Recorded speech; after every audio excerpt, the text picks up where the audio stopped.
You're serious about your purpose, if you're serious about your business, if you're serious about chasing excellence, not women, you have to maintain that to a degree. I'm not saying don't have kids.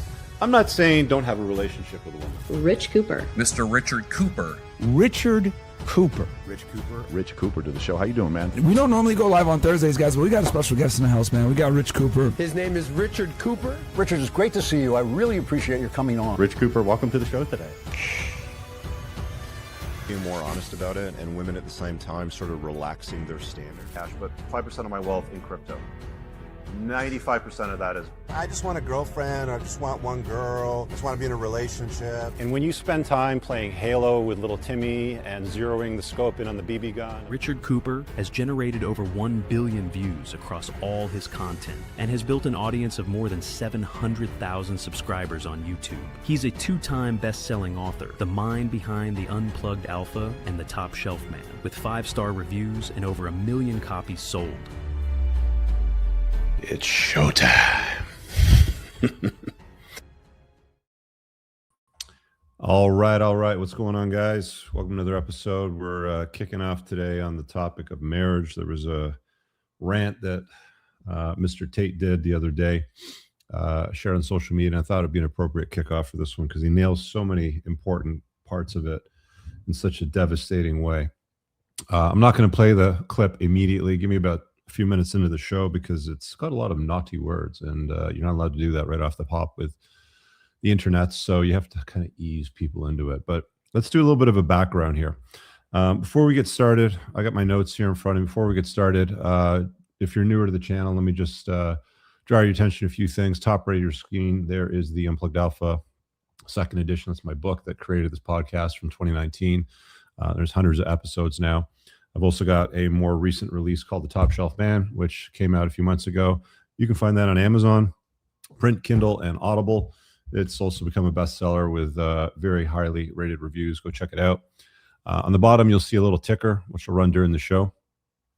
If you're new, you want to sort of take a peek there. We've got the website, which is richcooper.ca, where you can find my supplements, coaching, school, community, all that good stuff.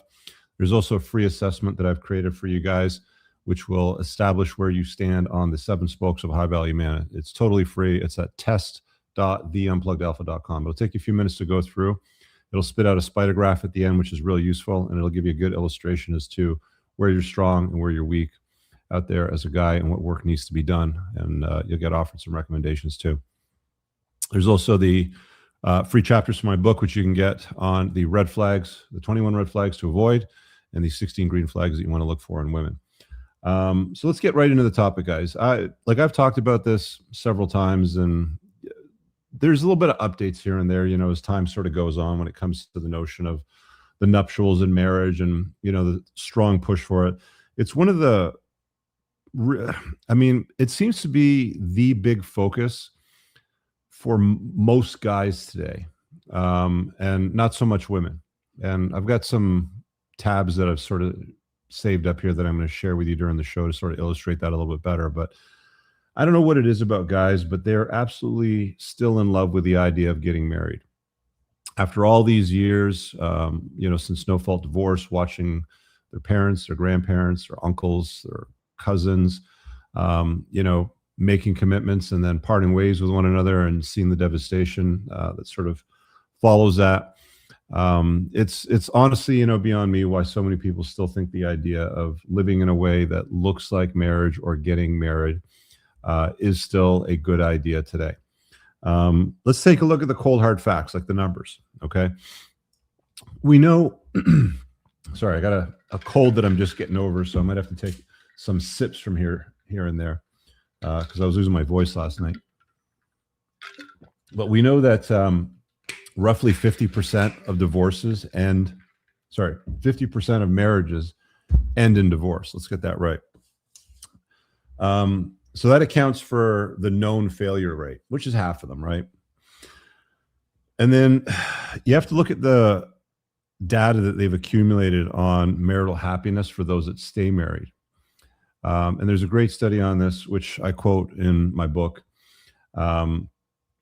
The two academics that were studying this, Aaron and Acevedo, They discovered that after an average of about 8.5 years, and this was with not, like a dozen, participants, this was in the several hundreds, that only 13% of the participants in the study reported being in a state of love. There's a lot of people that stay married in a state of love that don't really like each other, that aren't being intimate, that aren't having the greatest time. You've probably heard some version somewhere, somehow, whether it was in Hollywood or through family, friends, somebody that's, got divorced, and they'll say something along the lines, well, she courted me and she said something like, I love you, but I'm not in love with you. I'm going to take the kids to my parents' house this weekend. I want a divorce. And a lot of people can report being in love and still have a miserable life or be on the precipice of divorce. So right then and there, I mean, the success rate you're saying is going to be, 50% of people stay married. Sure. But of the people that still stayed married, the vast majority of them aren't in love. And even those that are in love, they could be in a state of love, but not be in love with one another. Which brings me to the next stat in that study, which was revealed bliss, which really is like a state of obsession, which is kind of what people sell you when it comes to marriage. It's like, let's get married, we'll commit to one another, and in sickness and health, and richer and poor, and all that kind of stuff. And that's the fairy tale. It's like, he gets sick, she nurses him back to health. She has his kids, has some difficulties with the pregnancy and raising the children. He chips in and makes sure that everything happens. Like the blissful obsession with one another, where they love each other, they're in love with each other, they're strongly intimate. It's 3%. So the chances you have in a successful relationship called marriage, or living in a way that looks like marriage, is 3%. I don't know about you guys, but 3% is a shitty number. It's like a 97% failure rate, in my opinion. Now, marriage has never been about love. If you look at the studies on it, if you go to Stephanie Kuntz's book, Marriage, A History, the book reveals that throughout history, as she collected all the research points and the data, and she got this from court records, from personal diaries, anything that was available, that was archived. And they went back several hundred years. We're not going back thousands of years, obviously, because we don't have, the scrolls of marriage, if you will, but enough data where it became obvious to her in her research when she was putting this book together that marriage was never about love. It was about the acquisition of in-laws. That was the whole point. It was like there was no real government in place. There was no real law enforcement. There was no real way to get things done. So families would blend. That's why when you watch these like old school movies with like kings and queens and shit like that, the highborn and the lowborn, and they would try to marry off their like daughters to the princes of a guy from another kingdom so they could form a union and all that kind of stuff. That's what marriage was about. It was about the acquisition of in-laws. Even for the commoners, this commoner family had a couple of goats and some chickens and some land that they could farm. And they had a family member that was maybe in law enforcement, or was a big, strong, burly guy, or another one that had skills with horseshoe making or barrel making or something like that. And the other one had complementary skills and other assets, and they would sort of form a family unit. And that's what, the whole deal was. There was also the notion of the dowries back in the day too, which was something that, made marriage a lot more attractive. If you go back to the olden notions, like the olden day stories, it's like she would come to the table with a dowry, which was an offering, usually from her family, like some kind of an offering, whether it was land or livestock or real estate or whatever it happened to be. But there was an offering to the groom to marry the daughter. And in those cases, you would get a dowry. You would generally get an agreeable virgin who had culinary skills, know how to cook, know how to keep a house and that sort of stuff. And you'd go and have children together. And if it didn't work out, you'd generally keep the children and the dowry, and she would go back to her family, usually her father, or she'd go and work in a brothel or something like that. And that's how things were handled. But the whole thing's been flipped around now. Now it's like, in the modern world today, there's no dowry. She's a disagreeable, promiscuous woman that's been through 50 guys. And she generally doesn't want to sign a prenup because, that's going to make it difficult for her to get your shit. So when you get married and then you get divorced, which is going to happen a lot of the times, she's going to get half your shit. If you have kids, she's probably going to alienate them. You get the idea, right? Like, it doesn't make a lot of sense. It is absolutely beyond me. It's bonkers. Even smart guys that have been through divorce will meet women later on down the road, and then they'll be like, hey, I'm getting married. And it's like, really? Like, you know all my stuff. You read my books. Like, you know, we're friends. Like this, you know, does somebody have like, are you under duress right now? Is somebody holding a gun to your head? Like, blink twice and let me know, sort of thing. You know, but guys will still march back into the slaughterhouse and think that they can do it all again, and it'll work out perfectly the next time, which, by the way, it's a 70% divorce rate for second-time marriages. So it's even lower. You'd be better off in today's world finding a woman that you hate on the street. Just give her half your shit right off the bat. Give her a house, have children with her, and then let her keep the kids. And you pay for the whole thing after the fact, right? It's not that much different. Obviously, I'm being facetious and exaggerating here a little bit, but it's not that much different. Contrary to popular belief, you can love a woman and not marry her. You can love a woman and be in a relationship with her, not live with her. You can love a woman and have children with her and not marry her. You can love a woman, have children with her, not marry her, or not live with her, and still be the father and provide and, you know, protect and lead the family, sort of thing.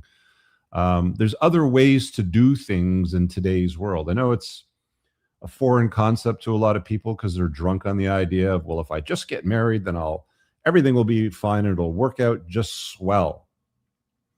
Well, for the half of the men that go through the divorce grinder that get screwed, ask them how things are going. And then talk to the other half of the men that are staying married, that are mostly in miserable marriages where they're not intimate. I mean, you go to Google or you go to these Reddit forums, and men's number one search that are married is, how do I get my wife to bang me?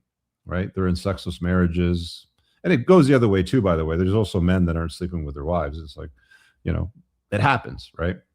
And I talked about this in my second book, The Top Shelf Man. There's a chapter that I get into on the three idiots, which I'll talk a little bit more about shortly. But there's a lot of problems with proximity, familiarity, and exclusivity, driving a wedge into male-female relationships that causes problems with intimacy, if you know what I'm saying. Let me grab the clip from Andrew Tate here. I think we're far enough into the show now that we can play this. It's a couple minutes. It's certainly worth listening to.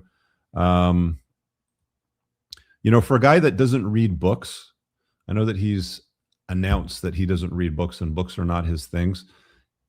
He knows an awful lot about the stuff that I've written in my book. So let's have a listen to this and we'll get right into this. Here we go. And let me just resize this because it's kind of, that'll do the trick. You get the idea. You know who he is. All right. Pump up the volume and here we go. I don't want to state the obvious here or anything, but I see so many men on the internet talking about how the divorce was the worst thing they went through, how much money they lost in the divorce. I see all these people saying, I had to sell the house because of the divorce. What the fuck are you men doing? Are you such fucking simp, pussy bitch jiggers that you're getting married? Marriage is long done. It's long done. Women don't listen. They've slept with too many men. You can't trust them with half your stuff. Marriage is over. Don't get mad at me. Get mad at the fact there's no one worth marrying. That's the bottom line. Anyone who understands the real dating market, not these Christian simps, these old boomers, these conservative losers. Oh, well, actually, really important. Yeah, you go out there and find a baddie and marry her. You fucking idiot. Wake up. How are you walking into the jaws of this crocodile? Am I the only one out here who's just like, well, you deserve it because you're a fucking retard? Oh, yeah, the wife, I got a divorce. It's going to cost me a fortune. Then why the fuck did you marry her, you stupid fucking prick? You dumb idiot. Who for the kids? Have kids anyway. You can have kids without marrying her. You can fuck her without marrying her. You can take her for ice cream without marrying her. What the fuck are you getting married for? Am I the only one who thinks this is fucking ridiculous? Marriage was a very simple contract. We get an obedient virgin. They get a man who pays for all their stuff. Now they've broken the contract. They want a man who pays for all their stuff. It's more expensive than ever. They don't want a white picket fence and a little house. No, they want Louis Vuitton, Gucci, and yachts. And on top of it, they're not a virgin and they don't listen. You broke the deal, ladies. In fact, feminism broke the deal. It was a really simple deal. We're going to have a family. We're going to raise children. I'm going to take care of you. You're going to cook my meals. I don't want to listen to no man. I don't listen to no man. Cool. Well, then guess what? I don't want to get married. The famous billionaire who you're chasing, me, doesn't want to marry you. You broke the deal, feminists. And now we just fucking walk around as billionaires with harems. I've just got a harem. Well, fucking duh. Who else they gonna fuck? You? Some pussy jigger? Will you marry me? Fucking, are you? These men are retarded. You men must be fucking retarded. No, I met a good one. She's different. Cool. She's different. I'm sure when she goes to divorce court, she'll be asking for her love back, not a whole pile of money. Fucking clowns, bruv. Couldn't happen to me. I got enough stress. I got enough problems in my life. I got enough shit out to get me. The last thing I'm going to do is walk into the fucking jaws of that shark like a dumbass. Like I'm 15 years old holding a fucking love letter on a rose. I really care about her. Right. So you get the idea. Ollie, I see you there waiting to call in and chop it up. I'll get you in a few minutes. Just stand by. He made a really important point there that I hadn't touched on yet. You know, they say that marriage is about love, right? Like this is the pitch that you get. You know, when you say, fine, I'll get married, but you need to sign a prenup, then women usually get all bent out of shape. They're, well, that's just setting us up for divorce, and that's not the way to do it. And, you know, if we really love each other, then you wouldn't ask me for a prenup if it's forever, sort of thing, blah, blah, blah. You know what's interesting about prenups? They've actually studied this. And prenups lower divorce rates by 14%. It's true. So actually getting a prenup, if you're going to be dumb enough to get divorced, if you're going to be dumb enough to get married, then at least be smart enough to get the prenup, because that'll lower your chances of divorce, one. And two, if she decides to untie the knot, you'll probably have a good fighting chance in court of keeping your shit. Okay. By the way, you can avoid all of that by just not getting married or not living a way that looks like marriage to the government. You don't have to fight over your stuff in court. You don't have to negotiate a prenup. You don't have to deal with the crocodile tears. Oh, well, you don't love me if you don't prenup, all that kind of bullshit. You understand what I'm saying? And what he was alluding to there when he was talking about the, courts enforcing love versus money, if marriage was truly about love, then if you were to leave a woman and she takes you to family court, what does she take you to family court for, ladies and gentlemen? She takes you to family court for money. She doesn't take you to family court to go before the judge and say, Your Honor, you know, he's said in sickness and health and richer and poor, and now he's divorcing me. I really want you to enforce his love upon me. I want you to make sure that he loves me in a perpetuity, just like we had vowed to do. But now he wants to divorce me, and I want you to enforce love. It's never about that. They take you to family court for your fucking money. They take you to family court for possession, for your assets, for alimony, for custody of the children, right? It's not about love. It's a deal. It's an agreement. It's a contract, which involves the state, by the way. Anytime you do anything that looks or moves like marriage, but quacks like a duck and walks like a duck, you know what I'm saying? Waggles its little tail like a duck. You know what I mean? Like you don't even have to get married. You just have to live in a way that looks like marriage. There's a famous piece of case law here in Canada. Let's talk about that. It was all over the media. I think it was 2019 or 20 or 2020 or something like that. But there's a billionaire family. I can't remember the guy's name for the life of me right now, but he was prior married, divorced, had kids from the prior marriage, met a gal who was about the same age as him, also prior married and divorced with children in tow. And they formed a relationship. He had lots of money. He was, rolling in fat stacks of cash, if you know what I'm saying. And he was the kind of guy that had a lake house up in the Muskokas, which is beautiful cottage country up in Northern Ontario. He had a place in Miami. He had access to a place in Cabo. So naturally, he did what every man does when they meet a woman that loves them and they fall in love with a woman. They try to please them. And men try to please women by, taking them on vacations and spending a lot of time with them and their kids. And they never moved in together. They never bought a house. They never moved in together. They never got married, but they had continued on this path of a lot of travel, a lot of documentation on Facebook and social media. Picture of, for example, when they would go to Cabo, there would be a picture in the sand of a big heart. It'll be like, Paul plus Becky sort of thing, 1997. And then there would be another picture a few months later in Miami in the sand, Paul plus Becky, 1998 sort of thing, Christmas 1998. And there was this entire paper trail of them living in a way that looked like marriage. So they break up, right?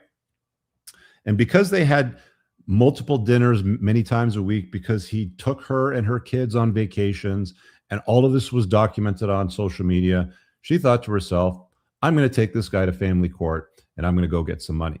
And she found a lawyer that convinced the judge that even though they weren't married, they were living in a way that looked like married to the state, to the government. And the government imposed family law on the breakup of that relationship. And he's paying her $50,000 a month right now. They never lived together. They never got married. He never gave her a engagement ring. They never bought real estate together. None of that shit. He thought he was being smart by keeping his life separately and just traveling with this chick and having dinners with her and her kids and shit like that. And when they broke up, she went after not his love, not his commitment in family court. She went after his money because he's a billionaire. And she's getting paid $50,000 a month. And you can go look her up on the internet. She's this old bag that runs this yoga studio now. She looks like old leather. She's in her 60s. And there's a picture. She's like, look at me. I'm, running my yoga studio and I'm all empowered and shit with his $50,000 a month. Now, I'm sure bucks deluxe, 50 grand a month, billionaire boy, it's not going to put that much of a dent in his life, but it's a lot of money. I mean, for banging a guy for a few years and taking some photographs and posting it on social media, that's a lot of money. So there's that, right? Like, it's just dumb. And again, people go, but Rich, I want to have a family and I'm religious or I'm Christian or I'm this or I'm that or whatever. Fine. Meet a woman, love a woman, maybe even have children with her if that's your thing. But don't live in a way that looks like marriage to the government. You can figure that out by contacting a family lawyer in your state or province where you live before you do something stupid, like invite her into your life on a permanent basis and start acting like marriage. You can spend, an hour, maybe spend $400 or $500 on a phone call with a lawyer and be like, hey, I live here. You've been practicing law for 25 years. Saw this handsome bald guy on the internet with a nice beard. And he said, don't live in a way that looks like marriage to the government. How do I live in a way that doesn't look like marriage to the government? How do I minimize that risk? You can actually go through that exercise if you want to be dumb enough to go and invite a woman in your life into a committed long-term relationship and start doing shit that looks like marriage or get married. See what I'm saying? So Tate makes a very, very good point here. He makes an absolutely brilliant point. I'm going to get to you guys in the waiting area, so just stand by. Just watch the show from there. I see you clicking in and out, but trust me, I'll get to your questions. Just stand by. Let me just get through my monologue here. I got a few other notes I want to cover. Look, I've been doing this on YouTube for, what has it been now? 12 years? It's been 12 years now. I started this little project in 2014. I've been uploading videos to YouTube since 2009, by the way. You can go to my Total Debt Freedom YouTube channel. It's still up. I'm pretty sure the videos are all there. I haven't uploaded in a while, but I've been broadcasting information for a long time, and it's all been valuable and it's all been accurate. So listen up and pay attention here, guys. It might be valuable to you. You might want to share this with somebody in your network, brother, cousin, friend, somebody that's in the same boat. This information is that valuable. Share it with them, please. That's a great compliment that you can give me. So let's go through a few more points that I got here. As an example of how corrupt the family law system and how women use it to better themselves financially. Remember, it isn't, and I'm not giving you any of this information, guys, to make you dislike women or to make you a misogynist or whatever, despite popular fucking, oh, Rich is misogynist. No, that's retarded and you're stupid if you think that, because you haven't watched my content or read my books. I'm absolutely not that guy. I'm just plotting out the landmines on a map and I'm saying, don't fucking step on this. That's going to fucking hurt you. Stay away from this shit, right? What I do is I help men get more out of what they want out of life without making the costly mistakes that I've made in the past and a lot of my coaching clients have made as well. I've talked to thousands of guys now. I routinely have group coaching sessions. So again, by the way, if you guys are new, on the top left of the screen, there's the Join My Community QR code. I run a very successful school community with a bunch of guys in there. There's hundreds of guys in there. We hop on Zoom calls regularly. And without fail, in just about every weekly Zoom call, there's a question or a story or a share or something that comes up because a guy did something, which is usually get married or live in a way that looks like married to the government in a hostile state. You can get married or live in a way that looks like marriage somewhere that isn't hostile towards fathers if you're hell bent on it. Okay, like that's an option if that's what you really want to do. I'm going to talk about the three idiots in a bit and why that's still probably not a good idea. But Kentucky passed a law in the last few years, which was a default 50-50 custody law. And what that really meant was if you lived in the state of Kentucky and you were married, or you're living in a way that looked like marriage, like common law or something like that, and you split up and you had children, there was no longer a fight over the kids. There's no longer child support if you're both making about the same amount of money. Just default 50-50. There's no fight anymore. And guess what happened to the divorce rates? They plummeted. They dropped something like 20%. 20% is a big number, right? A small shift in state law basically saying if you get divorced, you split custody of the kids, there's no longer a fight. We're not going to clog up the family court system with your bickering and bullshit over who gets to keep the kids, is basically what the state said. So hat tip to the state of Kentucky and that very intelligent move that made the residents of Kentucky, more specifically probably the men, better off than men in like shitty states like, I don't know, Arizona, California, stuff like that. You get the idea.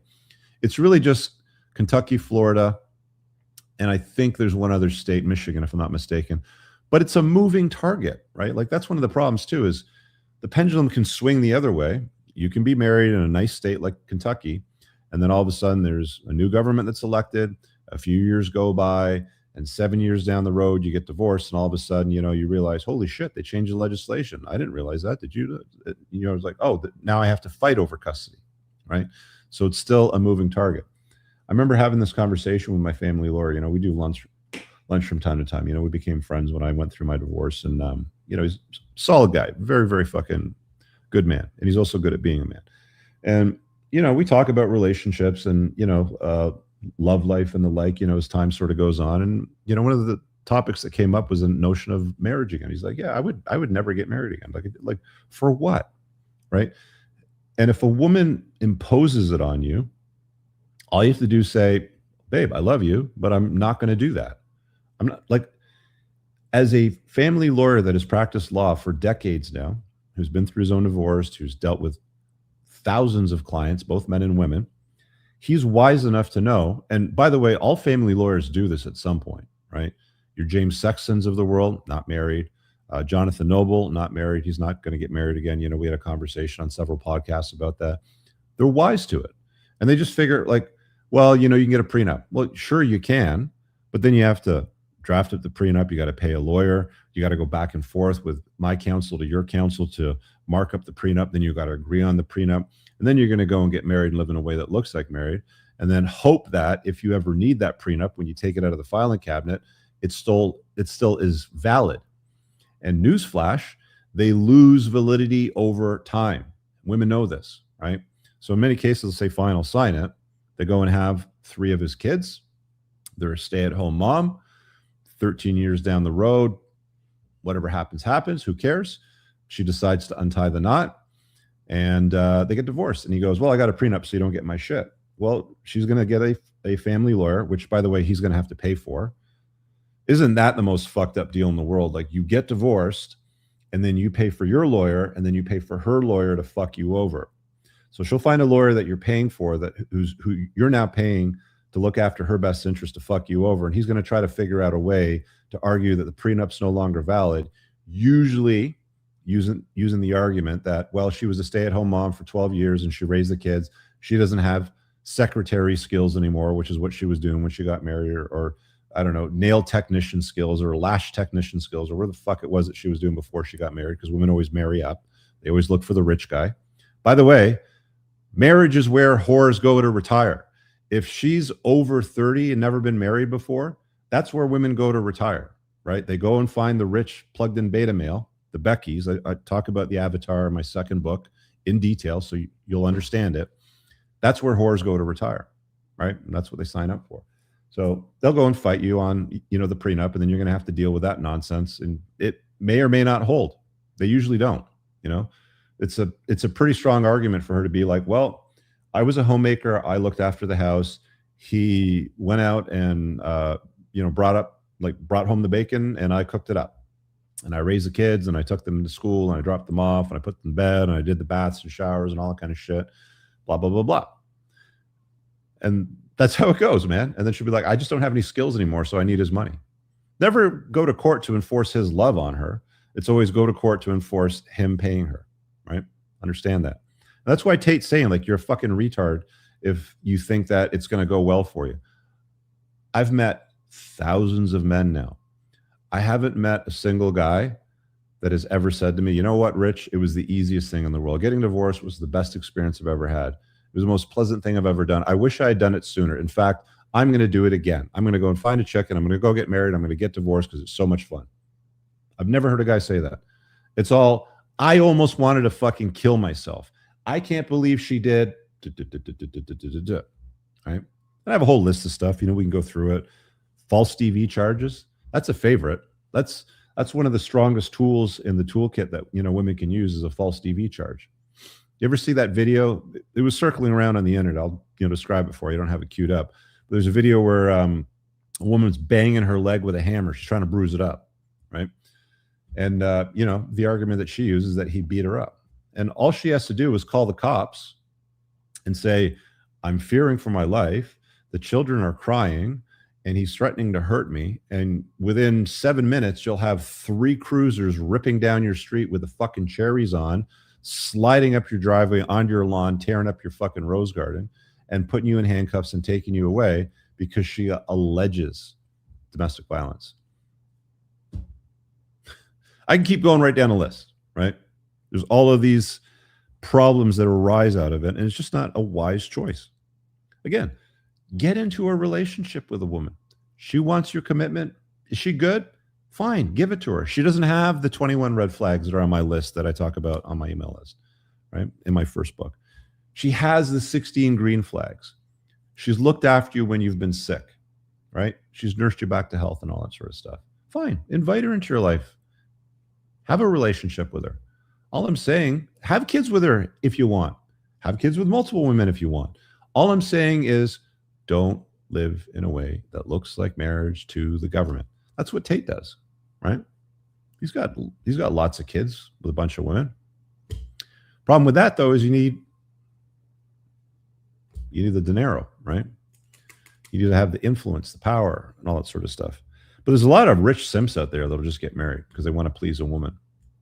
That's where guys go infinitely wrong. Is a lot of the problems that we have in the world today could be solved by just saying no to women more. I have a great idea. Let's get married, Rich. No. Well, why not? I'm just not going to get married in a place that hates men. Blah, blah, blah, blah, blah, blah. They'll make up a bunch of arguments. And she'll get over it because there's nobody that is better than you. Hopefully, you're that guy. You're on the top shelf. And she'll get over it and she'll move past it. And women do. That's just how it goes. I'm not going to get into all the details in my books because, guys, you should just really read my books. Like $10 on Kindle, a couple bucks on paperback, Audible. If you have an Audible account, you download it with a credit. Just get the damn books, right? But there's a whole bunch of reasons why I break down the risk factors that involve, the problems that occur out of it, and some actionable advice on how to navigate it. In my second book, I included a chapter for the guys that were asking questions like, well, I am highly religious and I want to get married and I'm Christian and this, that, and the other thing. What do I do? And I gave you guys a chapter. It's called How Marriage Can Be the Sweet Spot for Some Men. And I did a survey. I collected a lot of data. I aggregated it. I put it all in the book. And, I'll give you the bombshell on it. It's very straightforward. You marry young. You marry a woman that's Christian. You marry or religious like you. She has a good relationship with her father. You lead. She follows. She defers to your leadership in all cases. She was a virgin when you married her, or as close to being a virgin as possible, right? Those are all the key ingredients. I think there's one or two more, but you can read the book and, it'll break it down for you. But those are the key things. Remember, guys, hundreds of years ago, marriage wasn't that bad of a deal for guys, right? You got an agreeable virgin with culinary skills that wanted to homemake and wanted to be with a man, genuinely wanted to be with a man and be a compliment to his life and raise a family, and probably came with a dowry. And if it didn't work out, you as the guy would generally keep the kids and she would go back to her dad. But that whole thing's been flipped around and they fucked with the entire formula. So it is what it is, right? What are you going to do? What are you going to do? All right. I got a few more things over here, a few more points. I'm going to take some of these call-ins and then we'll get to a few more of my tabs. I'm going to take a break from my monologue over here. I'm going to drop the call-in link again. Let's deal with Ollie first, and then we'll grab John next over here. Ollie, what's up, buddy? Hey, how are you? Good. What can I do for you, man? Just a newly barred attorney, so I wanted to give a few points maybe to your audience. I'm in New York, so I mean it's pretty anti, father. But I wanted to say another overlooked thing that's done in divorce courts is autism fraud of children. Okay. In the sense, like in New York State, I think it's 21. You have to pay child support or maintenance of that kind. But if the child is on the spectrum, then it goes up to 26. So there's a lot of like mothers that bring their kids to, Sorry, your audio clipped out there for a second. But so it goes from 21 to what? 26 if they're on the 26. spectrum. So you're saying that moms will get autism diagnosis to get more child support for longer. Yeah, mild one. Like they'll say, "Oh, he's a little weird" or whatever. Oh, okay. Even if it's mild, like the kid's socially awkward. Yeah, or the kid could be normal, but I mean, it's not like an X-ray where you Right. can formally say it. That's one And then thing. it's like bang, 21 to 26. Yeah, and that There you go, guys. And to further make a point, New York State has an enhanced income potential, which is basically like, say if a guy has an MBA or whatever, and he can potentially make a lot more as he goes through his career, or if he's in the civil service or like government, and it they look at, oh well, what's his potential earnings? Right. So it's not based on his actual paycheck earnings minus deductibles. It's like the amount that you pay is based on potential earnings.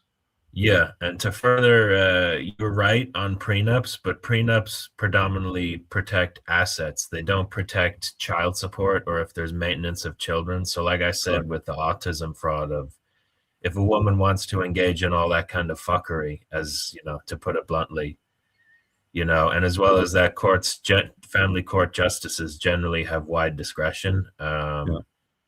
I don't know. I just wanted to give a little bit of points to maybe because I appreciate all the work that you do for, benefiting men and all that. And there's one more thing, because I don't want to waste your time, and you have other callers as well. But the Cook Islands, have you ever heard of that? Yeah. The trusts where basically if you create an irrevocable trust in your own name, the maintenance fees are high. And the statute of limitations is 1.5 years, and it's pretty much, the case law on it is pretty much robust. I mean, nothing's guaranteed, but I mean, it's pretty robust if you want to protect your assets. Like say if you're a doctor or someone with a lot of money to lose, like a sports person, or, that's typically what's advised to, like, say, well, I'm, to sports like soccer players or rugby players in Europe, because I'm a dual national. I'm an Irish and American. Mm-hmm. So, I just wanted to maybe give that contribution. I don't want to waste your time too much, but I just want to say I appreciate you and appreciate your time. Yeah, thanks, Ollie. Appreciate it, man. Appreciate your time, man. All right, so there you go, guys. So there's another, blind spot. To add to the long list of bullshit that can go down is, you get divorced, you live in a certain state where, the TISM gives mom a little extra child support over a longer period of time.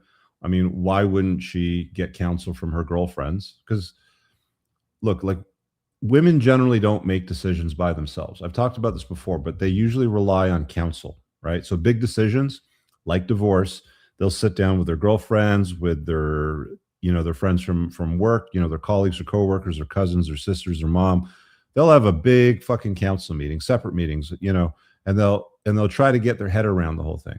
And at some point, if one of the gals in the group's like, oh, but by the way, like, you live in New York and you can get an autism diagnosis, and my sister got one done on her kid, and here's the name of the clinician that does the diagnosis that was accepted by the courts. And she'll be like, well, my kid doesn't have autism. Well, it doesn't matter. You can get like a mild, diagnosis, like he's socially awkward or something, or he plays a lot of video games or whatever, like some bullshit. Anything to get the extra money out of the guy, right? Family law is corrupt. If you live in the West, and it doesn't matter if you live in Florida, you live in British Columbia, you live in Dublin, it doesn't matter where you live in the world. Family law is corrupt. And whether that exists, the little TISM sort of carve out, or if it's something else, they will find it and they will use it. And that's how it is. Again, guys, I've never talked to a guy that's like, divorce was the best thing ever. I'm going to go back and get married and do it all over again because it's so much fun. I've never heard a guy say anything like that, right? It's all some version of, I didn't expect this, that, and the other thing. I can't believe the amount of whatever settlement I had to pay. I have a very successful medical professional in my community, and he's been giving us updates on his divorce and what's been going on with the fuckery. And I don't want to give specific details away to protect his identity, but it's a lot. And the amount of money that he's paying, it's a lot. Okay. It's just, I just can't make it any clearer to you guys. Like, it's stupid. It's stupid. Don't fucking do it. Right. You can love a woman. You can be in a relationship with her. You can follow a religion. Just don't do it in the way that the state would interpret as a marriage, because if it's interpreted as a marriage, then all of a sudden they go, oop, bing, let's slap some family law on that shit, right? And then everything that's in the family law, she goes, oh, well, shit, there's this clause, I can do that. She's not doing this, but her lawyer's doing it. You can do that. We can throw some of this. We have case law for that one too. We can throw some of this on. Or why don't we try to slap this up against the wall and see if that sticks? And what about this? Oh, and your kid's got a little bit of TISM. Let's try that as well too. And like right down the fucking list, guys. And that's how things are today. It's like marriage is very high risk and low reward for men, and high reward and low risk for women. Now, you can mitigate some of that by not marrying down as a guy, but most men tend to marry down. I'll give you an example of where probably, like Tom Brady, for example, right? The NFL dude, Gisele Bundchen. I talked about their relationship in The Top Shelf Man, but more from the perspective of hybristophilia. I'm not going to get into hybristophilia in this cast, but if you've gone through the book, if you haven't gone through the book, get it, and you'll get your head around it. But there's an example of a couple that had roughly the same amount of money. In fact, Gisele was worth more than Tom Brady. Surprisingly, I had no idea until somebody pointed this out, and I went digging through it to find the exact numbers, but she's worth more than Tom Brady. In a situation where you get divorced and you're worth about the same, or she's worth more, it's less of a problem for you. Your biggest fight is probably going to be over custody over the kids or any kind of child support, which will probably be nothing. There's not going to be much in the way of child support unless she has the kids like 80% of the time, right? So you can mitigate some of the risk by not marrying Becky the hairdresser if you're the chief financial officer of PricewaterhouseCoopers or something like that, right? You see what I'm saying? There's ways to mitigate it. But again, guys, do you really want to jump through all these fucking hoops like a monkey playing these games to try to mitigate it when all you have to do is just say, babe, I love you. Happy to have kids with you. I'm just not going to live in a way that looks like marriage. That's all. Right? You want to have kids too? She wants to have kids. You want to have a family? Fine. Just do it in a way that doesn't look like marriage or minimizes the risks as much as possible. If you're going to do something stupid like get married, do something smart like hire a lawyer for an hour and ask him how you got to structure it all so you can minimize it before you even get anywhere near saying I do, long before you get to that point. Make sense? All right. Let me grab John over here and see what he's got. John, what's up, buddy? Rich, thanks so much for having me on tonight. I finished first book and now I'm on the second one. Good Amazing, stuff. man. How do you like the books? The second one is more in depth, like you were saying about a bunch of things. Like, I'm on the different career choices in the first chapter. I just started. I just got it through Amazon, and it really elaborates a lot of what you're saying in the first book, the Unplugged Alpha, which is good stuff. I mean, it really is what guys need to know when unplugging from the matrix, like you've been saying before for so many years. But I started following your work about 4.5 years ago after a messy breakup, and I was very naive in my early 30s and mid 30s. I'll be 40 in 3 days now. Okay. And it appears like, if, I don't know if you guys, your fans, watch Star Wars or not. I know it's kind of silly, but it's like an Empire Strikes Back when Obi-Wan tells Luke, you're in a very dangerous time right now where you're going to be seduced by the dark side. And what I mean by that is I can name 5 guys on one hand, literally, that are going through the divorce situation right now. And it will break a guy in half spiritually, mentally, physically, financially. And I'm just looking at them saying, why in the hell would anybody go through this situation? And they are literally being run through by lawyers. They're liquidating their assets and they have to pay capital gains on all their assets. And they married out of, well, some of them married out of looks, but then others married women that just woke up one morning and said, I'm not happy. And they are going through the divorce situation. They tried marriage counseling. And once you go down that path, it is the craziest thing you've ever heard, ever. I mean, and I've heard their situations. So I just want to point out to a lot of your fans, a lot of guys out there that, like I said, I'll be 40 in 3 days. I've never been married. I have no kids, but I've gotten more selective than I ever have in my life to protect my assets and protect my life because I don't want to go through that stress that will almost kill a guy. I mean, mentally, and it just freaks me out that I'm just like looking at all my friends saying, we picked the wrong woman or we didn't vet them properly, and these are some of the guys, Rich, that have the 6 6s, 6-pack, 6 figures. They're real successful, just great, great soul guys, they're just, work their whole lives. But now they're being ripped apart by the shreds and they're paying for the general. They're the woman's attorney that's trying to screw them. They're funding that cause, and it's scary. Yeah. Did So, you have a question on all that, or was it just more of yeah, I do. I'm sorry. I know I was a huge preamble, but my question to you is, like I mentioned, the whole Star Wars thing is a dangerous time for me. What would you suggest? I mean, I would like to get, a LTR and I would like to have kids one day. What would you suggest of a guy who, is making 6 figures, who's done the work? I train hard in the gym, 4 or 5 days a week, and I do combat sports like boxing and jiu-jitsu. But what would you suggest a guy in my stature, I guess, if you will, or even, experience to pursue something that would be a safe LTR, yet have kids at the same time without going through the pitfalls and all those kind of things with marriage? Well, you'll get through some of it when you get through more of the second book, because people ask for the green flags chapter. So you'll get some ideas of what to look for. There's some genuinely good women out there. There's just not a lot of them. There's a lot more riffraff than there is top shelf when it comes to chicks. But even then, I mean, you still want to structure everything to minimize the risk as much as possible. So I guess you live in the States, or?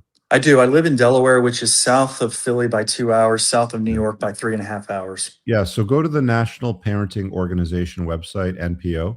And so search for National Parenting Organization website report card. And they update the report card every year. And they'll tell you what states are the good states that are friendly towards fathers and the ones that hate fathers. I would go and live in a state that has an A+ rating. And at this time, it's Kentucky, Florida, and I think Michigan.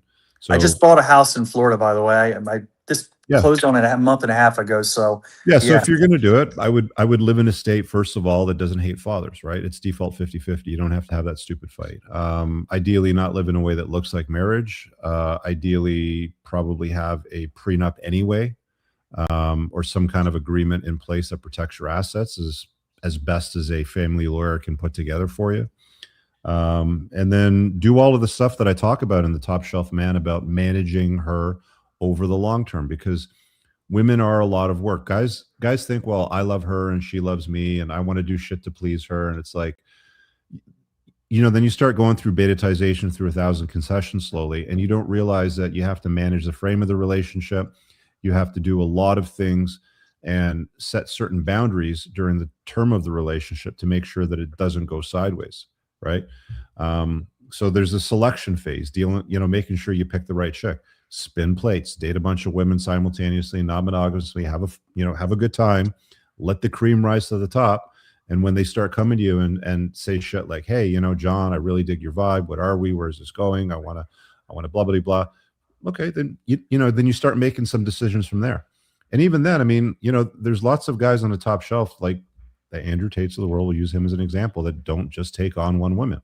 They don't put all of their eggs in one basket. They'll have children with a bunch of women even.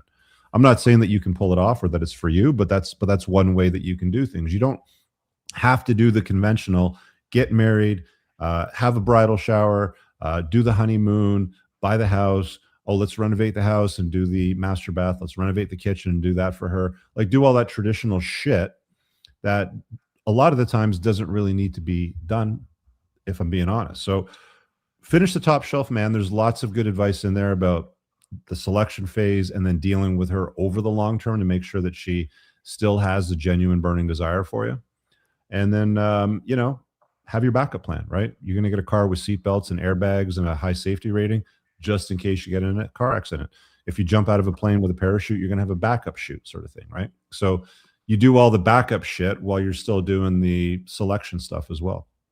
Absolutely. I'm totally noted on that. And I think that the older I get, the harder it is to select because, the younger girls, you got to keep them occupied 24/7. They have the attention span of, a kid. It seems like it's very hard to entertain and keep the fun and adventure. And when you're working your ass off and you're building your empire. Well, I mean, like, you do all of this stuff now to have a woman and a family and children.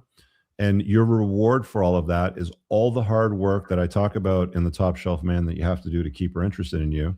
And your reward for all of that is the same pussy that you had yesterday, last week, last month, and last year, usually for most guys. Yep. And you don't have to give her your sexual exclusivity, by the way, guys. You can give her 99% of it, right? Just be clear and overt about it and lead the relationship and do things the way that you want to do.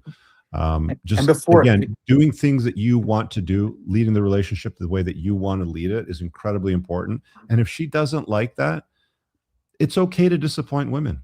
It's okay to say no. It's okay to say, I'm not going to stop doing that, or I'm not going to start doing that for you, for your benefit, because you're the fucking guy. You're the one that's taken on all the risk. And if she doesn't appreciate that and she doesn't see that and she thinks that she can do better, send her off on her way. Bye. Fuck off. And when I was plugged in, Rich, back in my late 20s and early 30s, I felt so bad about dating multiple women because what if one woman finds out and stuff like that? But sure, I felt so guilty. But now that I've gotten older, of course they are. But I was always had that guilt trip, and now I don't have that guilt anymore. It's like liberating. And I know a lot of guys probably feel the same way. Yeah, but So there's lots to it, man. It's a long journey, and it requires a lot of work, but the amount of time that you spend on your career, your education, selecting the house you're going to buy, the home inspection, like, we do all of this stuff as men to make sure that we're happy with the car we drive, the house we live in, the neighborhood that we're in, the job that we're doing, the business that we create. But a lot of guys, like, selection process when it comes to women is she responds to my text and touches my pee-pee and says that she likes me, right? And it's like, let me just marry her. It's like, good luck, buddy. The honeymoon, once the honeymoon periods end, Rich, that is when the work really begins for all my friends. Yeah. Honeymoon and by the way, like, you won't see that for the first 2 years. The first couple of years is going to be like all fun. They take vacations together. Everything's cool. There's no children crying. You're not living together. Everything's great, right? It's like, as time sort of goes on, like, 5, 7, 10 years down the road, is she still cool? Right? Like, is she still in your frame? Does she still want to support you? Hey, John, what can I do to be useful? I can see that you're working a lot lately. Like, what can I do around the house for you? Sort of thing. Like, and it's not even her house and she's not living with you. Like, that's the kind of gal that you want in your life. Yeah. And that's another thing. What you just said, the perfect point. It's like, I never hear, what can we do for you? Right. You always have to take them out on dates. Well, You it's always have to American put the women. work in. Oh my God, man. Yeah, it's yeah. I date. I try to be a passport bro a little bit, but I mean, honestly, the American women are just. I can't please them. You Yeah. can't. I mean, it's almost impossible. And if you can't, and it's too much work, then send them on their way. Because, you know, in my opinion, it's not worth the risk and the headache. Like, you know, Tate said it in his little clip there, you know, his rant. He's like, I got so much shit going on. I don't need the extra fucking aggravation of my life. Right. Peace as well, man. I mean, honestly, it's great. It's good to have someone in your life, but at the same time, when it comes at the cost of your peace, and I think in your original book, you said you have so many F's to give. Yep. Well, guess what? My F's are about depleted when it comes to that entitlement, and I won't Sure. take it. You just don't. It's very straightforward, man. Good for you. Yep. So anyway, thanks again, Good job. Rich. I Thanks, buddy. appreciate you, and I'll continue reading the book. Yeah. Thank you, man. Thanks so much.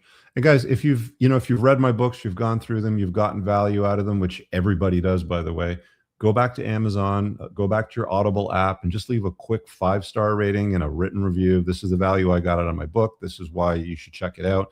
Like, just let other guys know what you got out of it, because that's what helps amplify it and sort of like, you know, get the message out and sort of spread it around a little bit. Speaking of peace, let me share this quick 15-second clip over here with you, since we were talking about peace, because that is an important point. He brought that up. Where's my clip here? So anytime a man finds peace, it's always triggering women. That's the title of this one. Again, let's try to resize this a little bit. And what does it say up on our screen? What is the most triggering sight as a mom?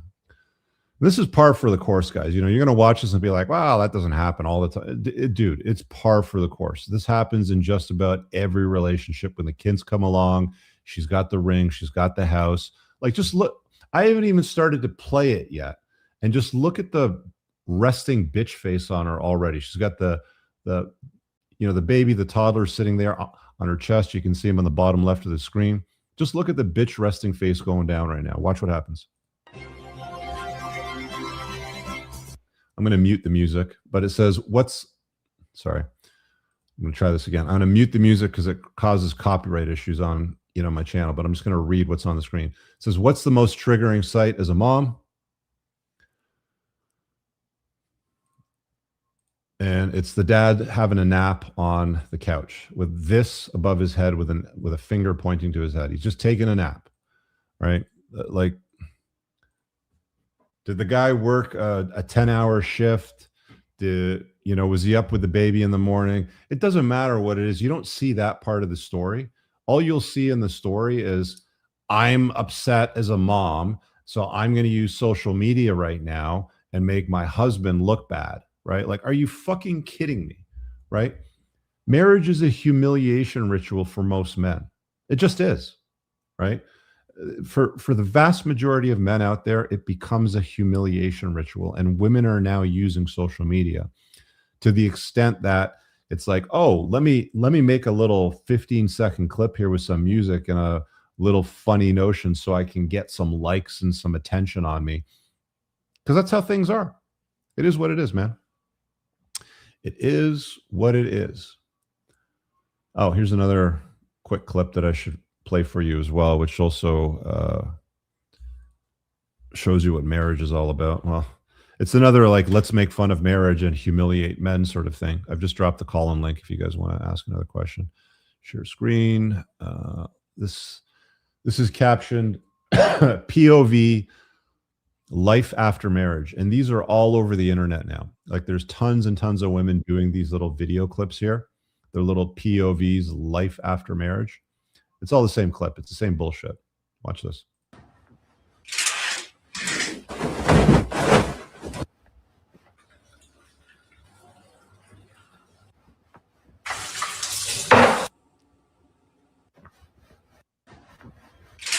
Right? You get the idea. Again, it's a humiliation ritual. It's not about, let's celebrate men. He's such a good guy. He built me, he renovated the kitchen. It's, look at me do everything, and now I'm bored here having sex with my husband. Humiliation ritual, right? And then they make these little TikToks and reels and things for clout. for internet clout. That's what they do. Lasagna Killa. Let's see what Lasagna Killa's got. All right, you're on the air. What's up, Lasagna? What's up, Rich? Can you hear me or not? Yeah, what do you got for me, man? Okay, so my question to you is, okay, so my dad comes from like a different type of like I would say time kind of. I think he's probably he's older than you, but I feel like he's closer to your age than my age. Okay. My thing is that when I see my father, I think a lot of the things that he did was for like my mom. So my question is, although I do agree with you, it's like if most men, you don't say that they should get married, then like most men, I feel like that's what most men fight for, right? It's like they get married and they have a reason to go to that job that they hate because they're married and have kids and all that. Like well, you don't if have you to don't have have a job that you hate, right? It's like you don't have to be married to somebody that you hate either, right?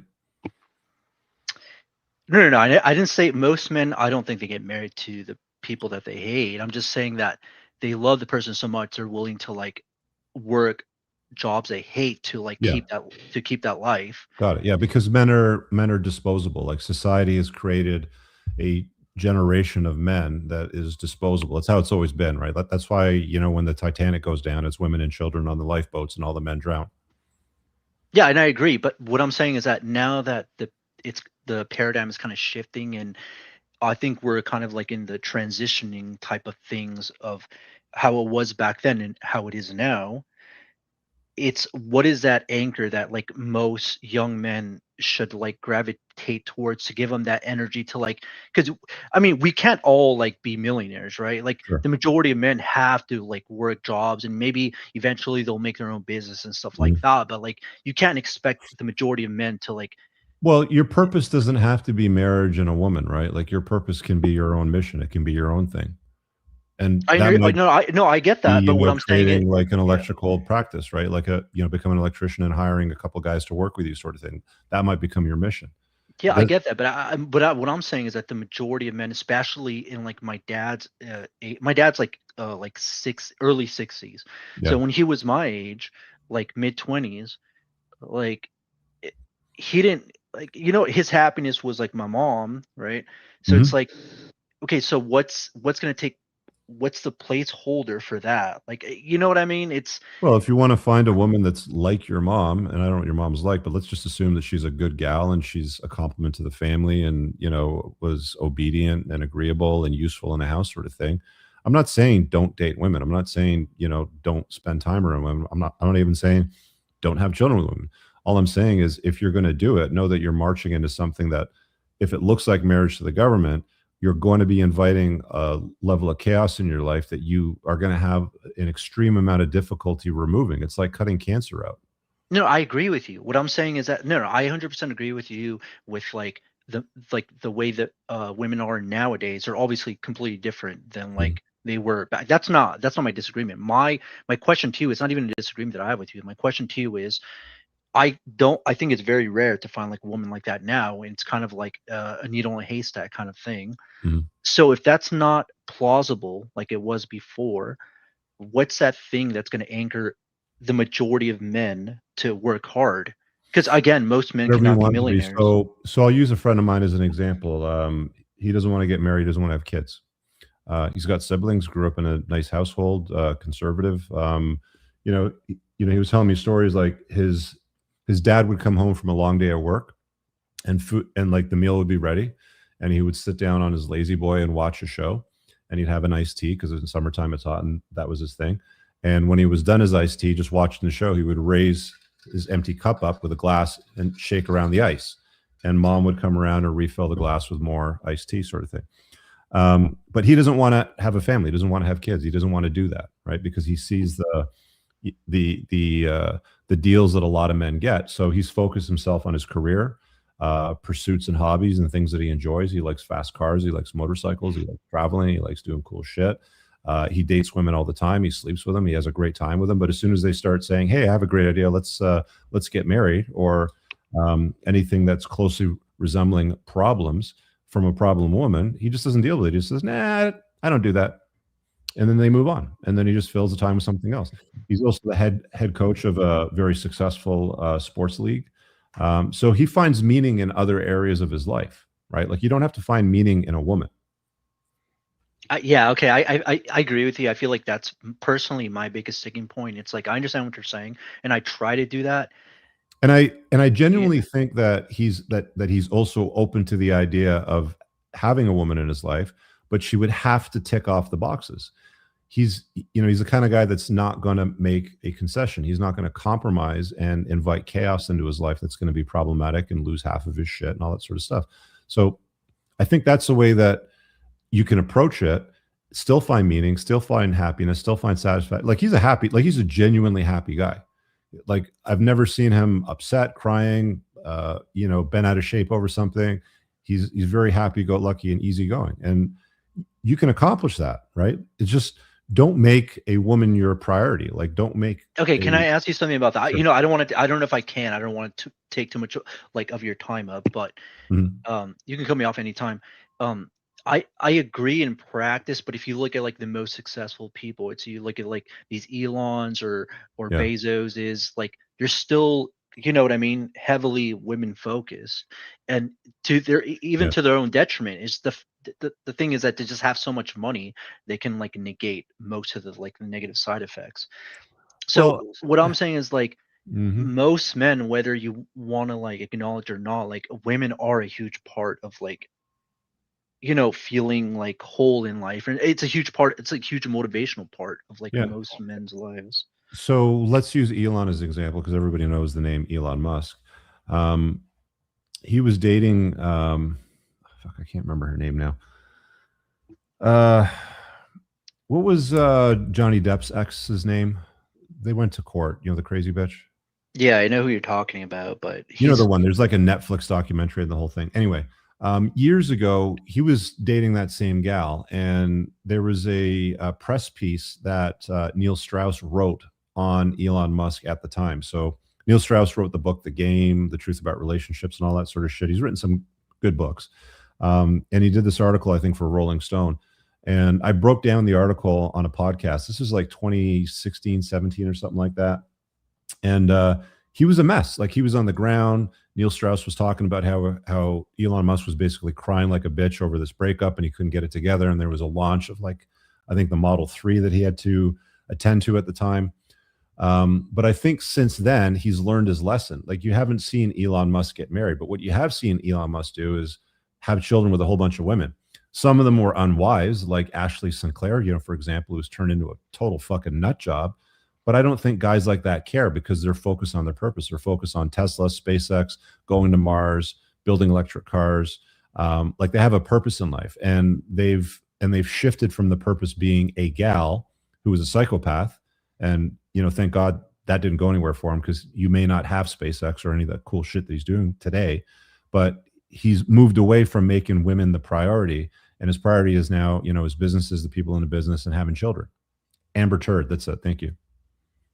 And I would agree. And when I say this, I'm not trying to be like a contrarian. I'm genuinely asking these as like thoughts that come in my head.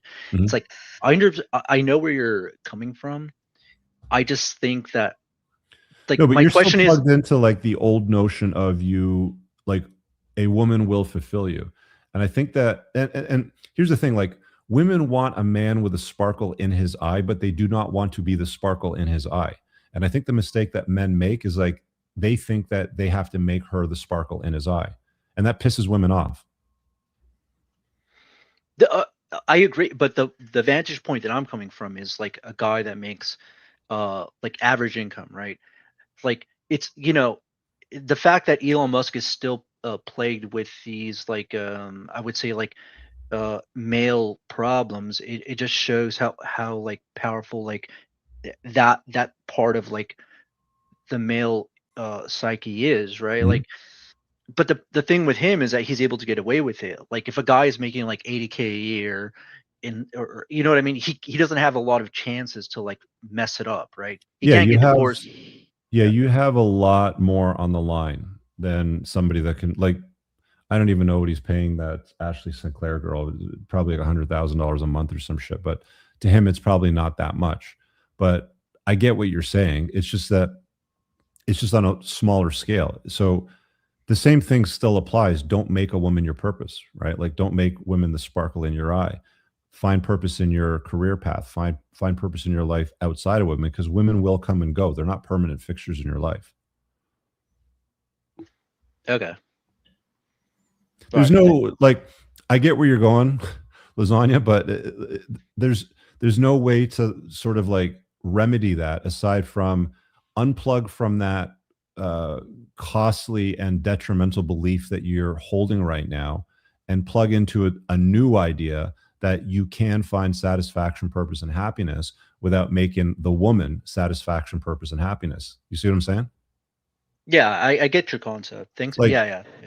Do your best at becoming the prize for yourself. Like, that's one of the reasons why I created this self-assessment here, right?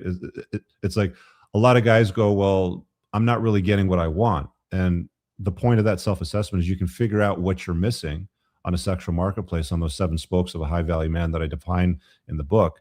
And then you can figure out where the work needs to be done, right? Yeah, if you might. Okay, one quick one. I think the reason why I'm kind of like going a little bit hard at this point, it's because my father got married when he was like early, like I think he was like 22 or something like that, and he's still married to this day, and he's like, okay, he's like mid 60s, like probably like. They're still together. They're still happy. Yeah, but like I'm like Portuguese ancestry, so it's like it was like very old school back then. Yeah. But I feel like a lot of my father's success was unknowingly, not. I don't think he actively acknowledged like how much he. Yeah, I see what you're saying, but I mean, like, yeah. that was the old social contract, right? You marry at 22, probably to an agreeable virgin, probably that has culinary and homemaking skills because she's Portuguese, like old school sort of stuff. Raise a family. You do your family events together. Women obey. They don't disparage men. They don't use TikTok for humiliation rituals on their fathers. But we live in a different time right now, right? Yeah, and I feel like that's my biggest sticking point, getting over like that fact, and like even. I mean, dude, go to Portugal and find a fucking small town girl. But even that, I have gone there. Like, they also have cell phones. The problem is that, the cell phone, the internet is. I know there's global. all this list of things that corrupt women's minds, and it's like, I talk about it in the Top Shelf Men, where marriage is still the sweet spot for men, and it still boils down to marry her while she's young, marry her, because she's got a good relationship with her father, marry her because she's religious, marry her because she's, deferring to you, you lead, she follows, she trusts you, she doesn't challenge you, she doesn't try to humiliate you, she doesn't express contempt for you, like all those negative aspects that you sort of want to stay away from. There's some women out there like that still. It's just, I think there's fewer and fewer of them out there because, like Tate mentioned in his rant, like that old social contract where you got the agreeable virgin, it's gone for the most part. Like, 50 years ago, 70 or 80% of women were virgins at marriage. Today, it's like less than 5%. Yeah, and that's why. No, I agree, 100% agree, and that's why, like, when I see all like guys who have a shit ton of money saying this, it's like, if he realizes this, like, how much worse is it for like guys that are making like 70K, 80K a year? You know what I mean? Like, it's just I don't know. I kind of think from like my preposition is from like the middle class to like maybe, and I feel like most I don't think people you're giving yourself enough credit, man. It's like the capabilities that you have within you to do things and find purpose in things that aren't women exist. It doesn't matter if you're making 70 grand or $7 million a year. Like, it doesn't matter. Okay. Well, I'll think think about it, and yeah, but thanks. All right, man. See ya. All right. Let me grab Elijah. Sorry. Elijah, what do you got for me? Hey, Rich, can you hear me? Yeah. Hey, Rich, I just want to thank you. I've been a longtime fan for many years, and especially your video on single mothers. It really saved me there and brought perspective to leave my situation. I didn't know how to describe it in words, but I felt it in every way. And your video really brought that to me. And as a young guy, I didn't have nobody to talk to me about this. But I came upon your video, and you really brought that out. So I just wanted to thank you so much, and keep doing the good work. Okay, yeah, it's just a thanks call. Thanks, man. Appreciate it. Cheers. Again, guys, the biggest compliment you can pay me, just drop something kind in the comments. Grab the books on Amazon. A buddy of mine, he's a dental surgeon. He always has a box of my books in his office, because whenever he has a patient that comes in that's mentioning some grievances with women in relationships and life in general, he gives them a copy of my book. Like, that's how you get the message out. Spread the word, share the content, share the videos, buy the books, mark them up, write your notes in it, and then give the book away to somebody that needs to see it. That's what helps a ton. So thank you for that. Look, I know a lot of people get bent out of shape when they hear these conversations, and I have a talk about stuff like this, and it's very difficult for a lot of guys to sort of like deal with. Like the last guy prior, the Portuguese guy, the lasagna dude. But it doesn't matter where you are in life or who you are, what you do for a living, what you make for an annual income. Like, I get it. Okay. Elon Musk, he can afford to pay $100,000 a month to some psychopath that's gone full libtard on social media and try to transition your kid from a boy to a girl or whatever, guys like that have many irons in the fire, and they typically spread themselves out a little bit more. But there's also versions of, super successful guys, to the Portuguese lad's point, like Jeff Bezos. He got married to Lauren Sanchez. Lauren Sanchez is a fucking train wreck. I mean, she's like in her 50s. I did a video like months ago. It might have been closer to the time when they were married, because I remember somebody was asking me to cover the topic. And it's like, I broke down how Lauren Sanchez essentially fucked her way to the top. Like, she went through all this dick to get to Jeff Bezos and to put herself in a room that Jeff Bezos was in to meet him and then seduce him. She targeted him, right? Like, I've talked about how smart women target successful men in the past, and he fell for it. And it's like, he could have just had a good time with her. And then she said, "Hey, Jeff, I got a great idea. I love you. Let's get married." And just said, "Yeah, no, it's okay. If that's what you're looking for, then just move on." Right. Bezos is a cuck. I hate to say it. Let me see if I can find this photograph. Jeff Bezos hugging Lauren Sanchez's kids and ex. There's a photograph out there of him hugging. Here it is. This is so fucking gay. Let me share this up on the screen so you can see it. I've probably mentioned this one before. There's a photograph of Bezos over here. This is him on the right, Sanchez. This is one of her kids, another kid, and her ex-husband, a baseball player. I can't remember dude's fucking name. That is the gayest photograph in the world, right? Like, you're a cuckold doing photographs like that, acting like it's all cool, like you're all lovey-dovey and everything's normal. You're Jeff fucking Bezos, man. Now, I don't know. Maybe he's got a board of advisors, or maybe he was dating a younger gal or something like that, and they said to him, "Look, Jeff, you own Amazon. A lot of the sales that we do on Amazon are from women. Women make up a big share of all the sales that we do." And it's like, you probably don't want to marry that 27-year-old. I know you're friends with Leonardo DiCaprio, but you don't want to marry that 27-year-old. Find somebody that's age appropriate so you don't piss off your customer base. I don't know.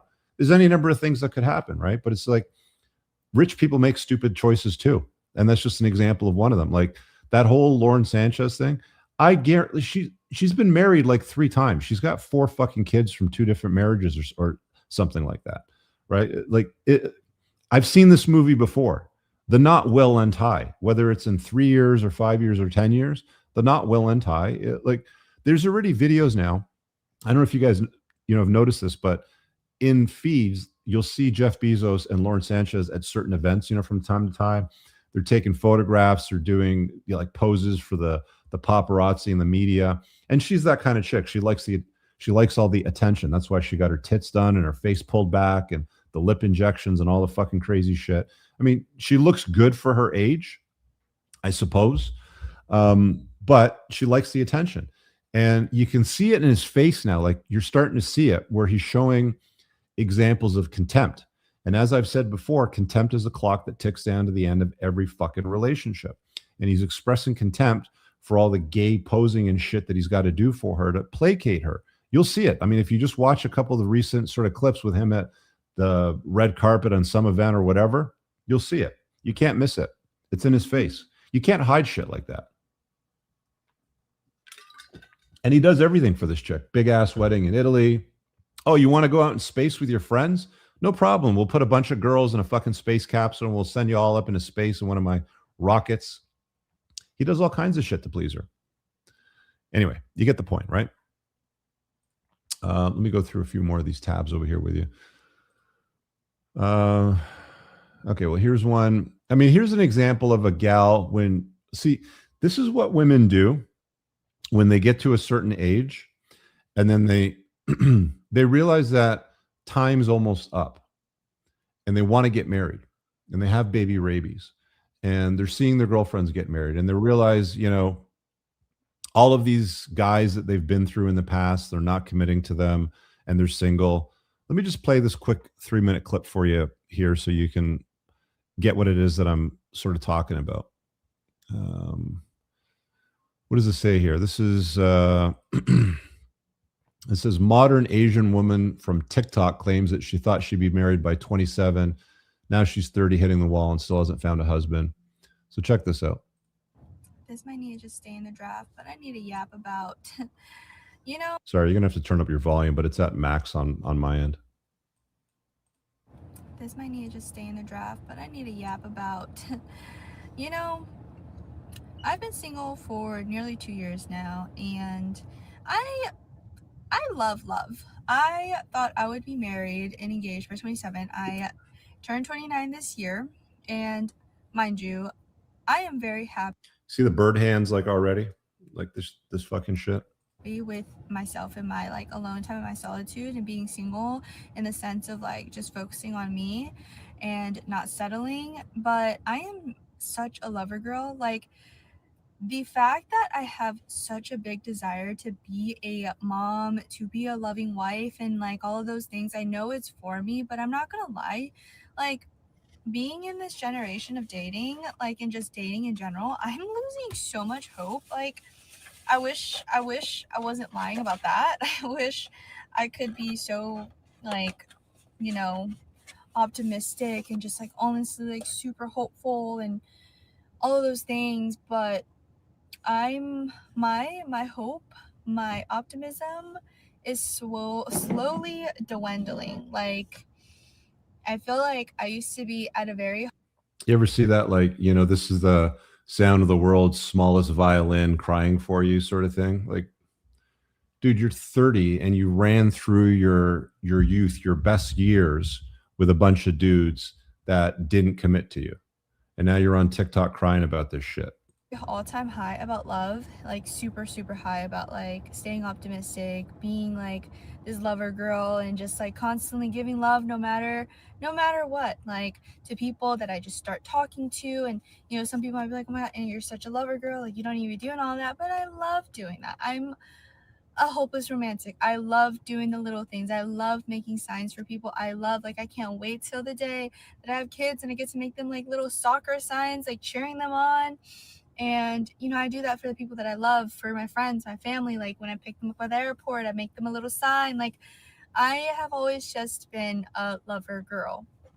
And I think, like, my hope again was, like, all the way so high for love.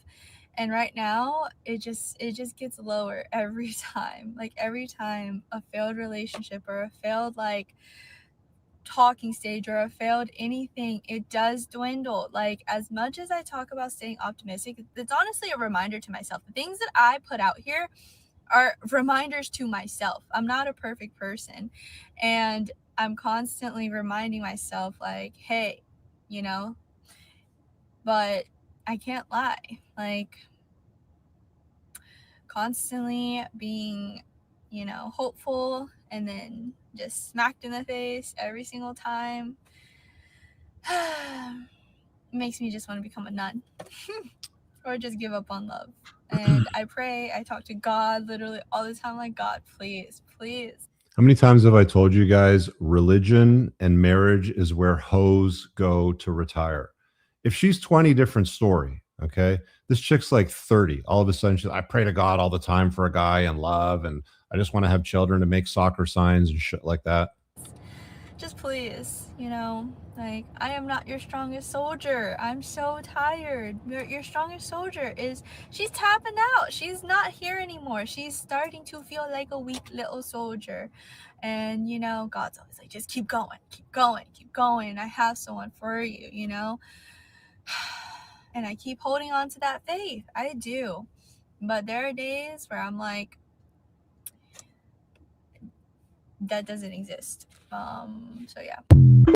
Oof, that bass is crazy. Look, the you know, this godly woman, she's got 3 chains around her neck. I didn't see a crucifix around her neck. I didn't see anything related to God or Christianity or Catholicism. There's no sign or signal of that. It's just the declaration overtly to people watching her, people, specifically men. It's almost like an advertisement. It's like a pitch, like, hey guys, I'm available. I love to love. I like to pick up people at the airport and shit like that. I love to love and I want to make sock. She doesn't say anything about, I want to cook you a warm meal. I want to nurse you back to health if you get sick. None of that shit. It's just like, I want to be married and I want to, but I'm going to use love to try to get married. See, because this is what she doesn't understand is that men use love to get sex. That's what men do. And women use sex to get love. So she's using what she's experienced for, you know, for the last 29 years of her life with guys. And it sounds like she's been through a lot of them because she's talking about all these failed relationships and they just never work, or the talking phase, or I get ghosted, or whatever the fuck. It's like, ladies, it's so easy for you to lock down a guy. Kate Toto did it with Brian Johnson. Lauren Sanchez did it with Jeff Bezos. All you have to do is be nice, be agreeable, find a way to be a compliment to the man's life. Don't be a fucking hoe, right? Like, don't sleep around with, don't be the town bicycle. Preserve your value, and then find a guy, ideally when you're young, latch your trailer to him, you know, latch your trailer to his life and go along for the ride. Like, that's all you have to do. It's not difficult. I don't know why there's so many women out there crying on social media and TikTok about not being able to find a guy, and they're just giving up, and I just like love to love, and I want to love more, and I want to be a mom, and all this fucking shit. It's like, then why did you go through all of these guys? Like, I guarantee there was a guy in her past, multiple guys. I mean, she's attractive, multiple guys that would have said, I love you. I want to be your husband. I want to form a family. And she said no. Because that's what women do. They all want the dudes on the top shelf, right? They all want the best fucking guy. So she would have said no to the guys that offered her the commitment, that offered her marriage, that offered her a family, because she wanted to do better.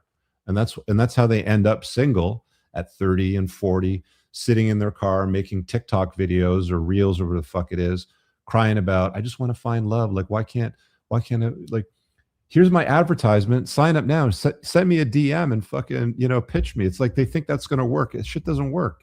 It's pathetic. I'm going to take a quick break. I got some call-ins over here that I want to take. I'm just going to run my ad reel and have a quick drink, but I'll be back in like 2 minutes. This episode is sponsored by yours truly. Gentlemen, if you're new here, your starting point is to get on my email list and join 50,000 other readers. Just scroll down and opt in over here with your information.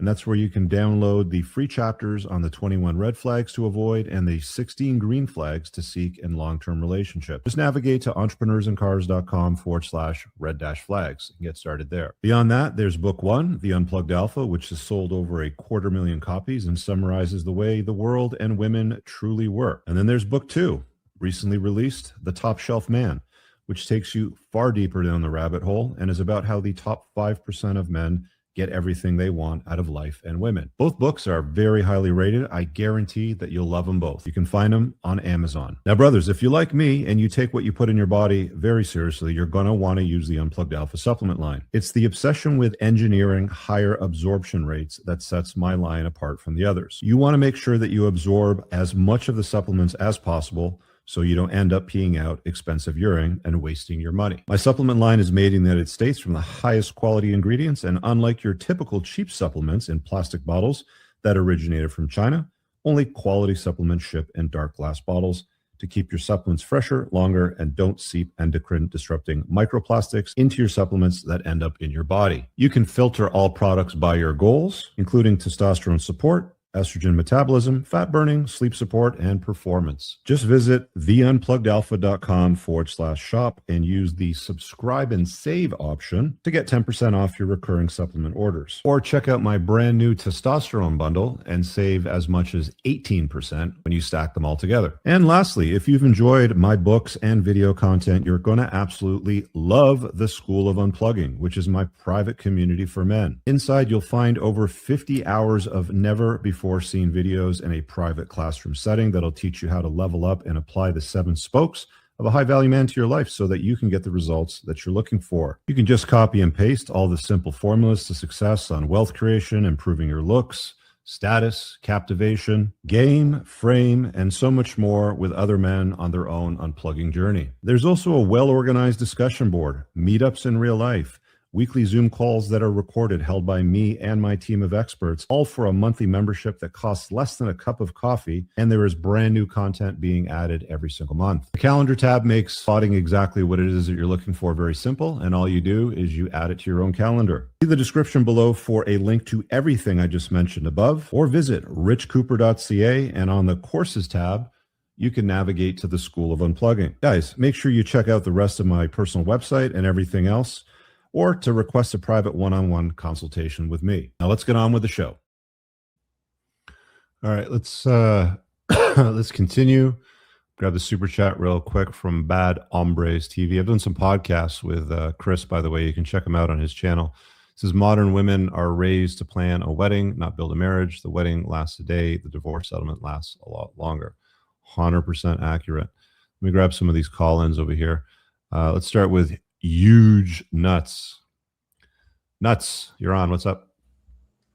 Hey, Rich, just want to say thank you, man. I saw your YouTube videos and read your book a few years back, and was able to get mentally and physically stronger, and ended up finding my son face down at the bottom of my pool while going through a difficult divorce, and was able to save him due to all of that. So I just wanted to call in and say thank you. I've tried to message you a couple of times, but I know you're a busy guy.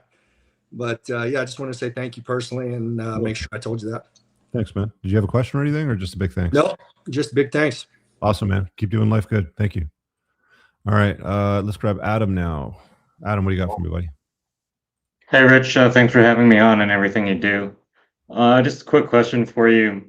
I have a job right now which is pretty decent. I'm an account manager, but I really don't like the industry that I'm in. So what sort of advice do you have for guys that are trying to maybe like move in their career to like a different field or go do something else with the skill sets they have? Have you read Top Shelf Man? Read your book. Have you read The Top Shelf Man? I read your first book. I didn't know you had a second book out. Yeah, the second book has the first chapter opens with the wealth creation methods. I did a podcast on that chapter. If you go back 6 months on the Unplugged Alpha, and I broke it down in detail. So there's lots of options out there that you can select from to, find meaning, purpose, and some serious money as well too. It focuses mostly on the wealth part of it, obviously, but you want to select from that catalog of where you can make some serious money in life, because that solves a lot of problems. I don't know what you do as an account manager, what your skill set is, where you live. Like one of the questions I would ask myself is like, I lose track of time when? Like, what are you doing when you lose track of time? And that'll help to identify purpose in your life, sort of thing. But I'll say this, dude, like life is short and it moves really, really fast. How old are you now? I'm 35. it speeds up as you get older. Like your 40s go faster than your 20s, right? So it's like, take it seriously. If you're not finding meaning in what you're doing right now as an account manager, then today is a better time to shift into something different, right? Rather than 10 years from now. And 5 years ago would have been better than today, obviously. But if you found yourself frustrated, annoyed, exhausted with what you're doing for a living, then it's on you to change that. And you can go watch the podcast for free if you can dig it up, or just grab the Top Shelf Man. I cover it in the first chapter. All right. Thanks, man. Cool, dude. Let me grab Josh over here, see what he's got. Josh, what do you got for me? Hey, Rich, Josh Perez from Texas. How you doing? Good, man. How you doing? Doing well. First of all, thank you for the book. I'm working on the second one as we speak, but the first one was phenomenal.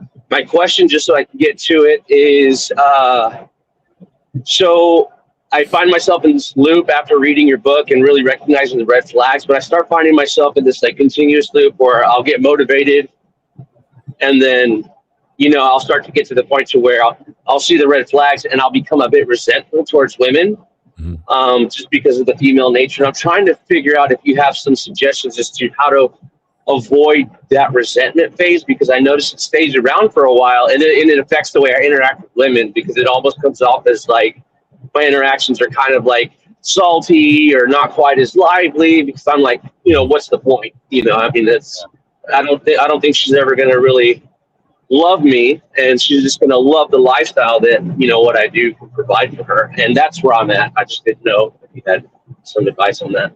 Yeah, they say that you can either love women or understand them. It's real tough to do both, right? So I think that, once you unplug and you kind of start to understand women and what drives them and what they're motivated by and how their selection process works and why they move away from guys and move towards guys, it can get a little blackpilling for a lot of guys.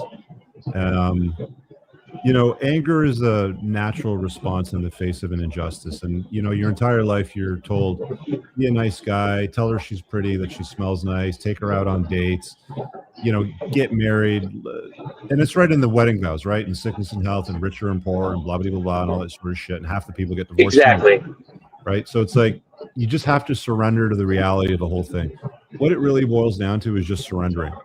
It's like, you can't win that fight, and you're not going to change their nature. A buddy of mine, Jewel, when I was visiting him in Dubai, he was sending me some quotes because he was reverted to Islam. He's now Muslim. He was sending me some of the quotes that are in the Quran and, some of the teachings that they got from the Prophet. And one of the things that they talk about with women in there is that, like the rib is crooked. It's not straight. Like a woman's rib is crooked. And they say that, women were made from the rib of Adam, sort of thing. And it's like, one of the teachings is, well, if you try to straighten the rib, you will break it. Meaning, if you try to straighten women, or you try to straighten your opinion of what they are, you will break women, or you will break yourself, or both. Right? So you just have to surrender to it. It's like, this is what women are. This is what they're capable of. And it's like, you're going to want women. If you're a straight guy and you got healthy hormone panel and you want to be with them, totally fine. Absolutely normal. There's nothing wrong with that. But surrendering to who they are and what they are, it's like, you live in Texas. Like, you must have a pistol in your car, right? Yes. Most of the time, yes. Yeah. So, I mean, like, where the safety is, how to store it in the holster, where the, like, nasty end is, where the, you don't point that at anybody unless you really want to use it, sort of thing. It's the same sort of thing, correct, with chicks, right? It's like, you can put a pistol on a table and it won't hurt anybody for 10,000 years if nobody touches it. Right? But as you start to interact with it, you have to, you keep the nasty end pointed down range, sort of thing. If you're going to, do anything with it, you probably don't want around in the chamber, sort of thing, right? So you just have to, it's like women are like sharp objects that can hurt you. You just have to understand how to navigate with them. And, sometimes you might get cut. Sometimes a round might go off, sort of thing. And it's like, hopefully it's not that bad of a deal if it happens, because you've got some muzzle discipline and it's pointed down range, sort of thing. So it's like, it's the same thing with chicks, right? The problem is a lot of guys, they don't see it that way. And it's like, well, she gives me attention. She touches my pee-pee. She responds to my text. So I'm going to commit to her, and I'm going to give her everything she wants. And I'm going to try to make her happy. And the whole fucking thing slides downhill, right? So exactly. surrendering is really what it just boils down to. Like, women are women, water is wet, the sun is hot. Is this where your advice? I say this all the time, is to pursue excellence, and to me, excellence is daily and incremental growth. Is this kind of like? Do you think that same advice, like pursuing excellence, just becoming a better man every day, is one way to stave off maybe the negative effects of this? I would say potential inevitability with them, monkey branching and whatnot. Is this? Yeah, I mean, I don't know. I don't even know. Maybe there's an earlier, answer to that question. Yeah, like I said earlier to the Portuguese kid, he was really pushing it, but it's like, women want a man with a sparkle in his eyes, but she doesn't want to be the sparkle. Like, that sparkle in your eye needs to be your purpose. It needs to be your life. It needs to be whatever your mission happens to be. Right. So focus on that. Don't focus on pleasing her. Don't focus on telling her that she's pretty all the time. Don't focus on, simping or going through betatization through 1,000 concessions, like all the shit that I talk about in my books. Focus on yourself and your purpose. Right. And it's all for you. Like, the best ROI is on doing the work on yourself. Right. Like, for you, right off the bat, lose the weight. Right. Get your weight down to a healthy weight, where you're physically fit and you look in the mirror and you're like, damn, I look sexy as fuck, sort of thing, right? Because that's going to give you a lot more optionality on the sexual marketplace. And it's also going to improve your health. It's going to improve your sleeping habits. You're going to get better HRV, blood oxygen levels will all be there. Like, those are the things that I think about.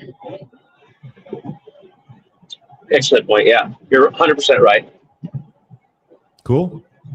Well, thanks again for your time. Thank you for what you do, and Godspeed. All right, my man. Appreciate you, Josh. Thanks. Let me grab Armando here. See what Armando's got here. Armando's got a wall with nothing. Oh, there we go. And you're muted, by the way. Just take the mute off the microphone. Can you? Yeah, I got you. What do you got for me, man? Yes. Howdy. Yeah, it's Armando in Houston, Texas. Thank you. I'm on repeat. I don't know how to get that off, but close your other window if you're running YouTube on another window, because you're going to get feedback and shit. Yes, that worked. Appreciate it. All right. So what do you got for me? All right. I haven't read your book, so probably need to start with that, but I do follow your channel. So my question is, how would a guy dating in the modern dating world, which in my opinion, in Houston, it's cooked, go about trying to decide on if he, wants children more than he really wants a wife?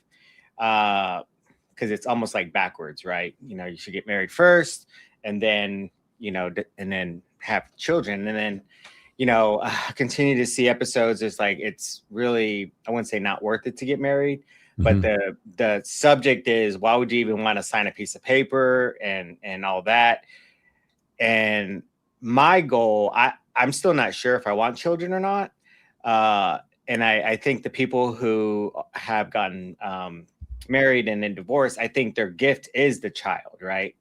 And all that. So how would one kind of decipher, okay, number one, if the man wants a child to father and be a parent, and then number two, like get into that concept of, okay, how do we approach this with getting married or without getting married?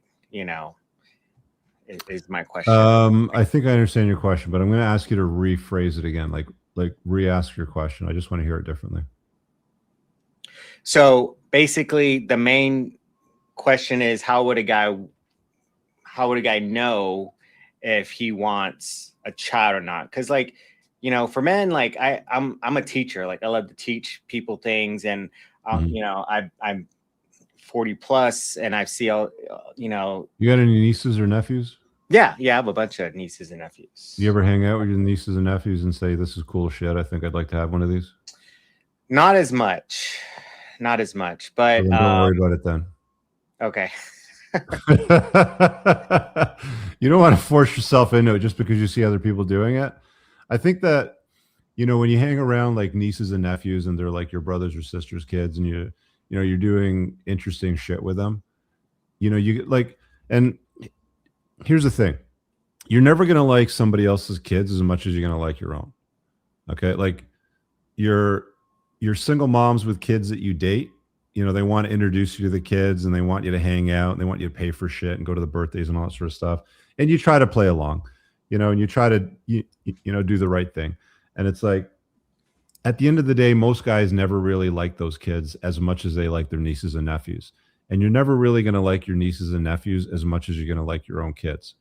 So if you have at least a little bit of an inkling, when you're hanging around, nieces and nephews, and you're like, it would be kind of cool to have my own, then let's have that conversation. But if you're not feeling it, I wouldn't force it on yourself, dude. Like, you can have kids when you're 40, you can have kids when you're 50, you can have kids when you're 60. Like, you're not a chick. You don't have a limited runway. You don't have a shorter timeline. And your views and opinions might change in 5 or 10 years' time anyway.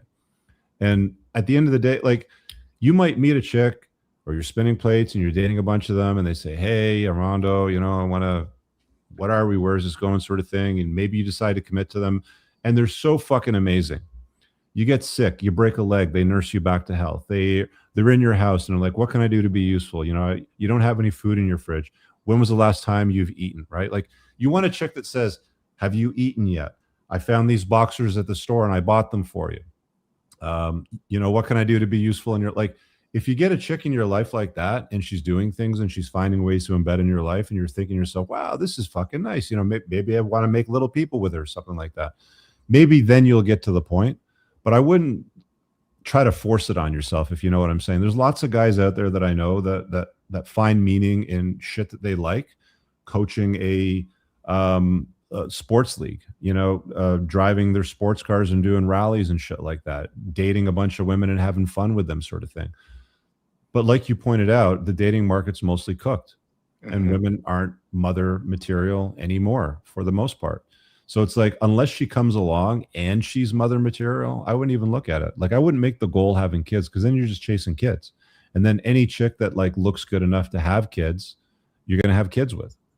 And you may not have vetted her properly. She may not have enough of the green flags and doesn't have any of the red flags. Like, don't worry about the kids part, right? Like, you want mother stock before you talk about kids. Unless you just want to, like, be like one of these guys that just knocks up a whole bunch of women and has like fucking 7 kids with them. No way. No, I'm not trying to, collect baby mamas and court costs and. Right. And I wouldn't worry about it then. So I wouldn't worry about it too much. Okay, cool, man. Appreciate it. Thank you. Yeah. Elijah, I don't know if that's the same Elijah or you got another question. Yeah, is this the same Elijah, or you just have a different question? I have another question. Can you Okay, hear go me? ahead. Yeah, go ahead. Yeah, so I'm with my LTR. I just have a quick question here in regards in the bedroom. This particular LTR likes me going down on her, and I feel it's very submissive. I could be wrong. Rich, what do you think? Man. You really want to put your mouth where a bunch of other dicks have been? No, not Is at she a all. virgin? Is she a virgin? Different No, story. no, she's not. No, she's not. Yeah, like, that's my take on it. All right, thank you, Rich.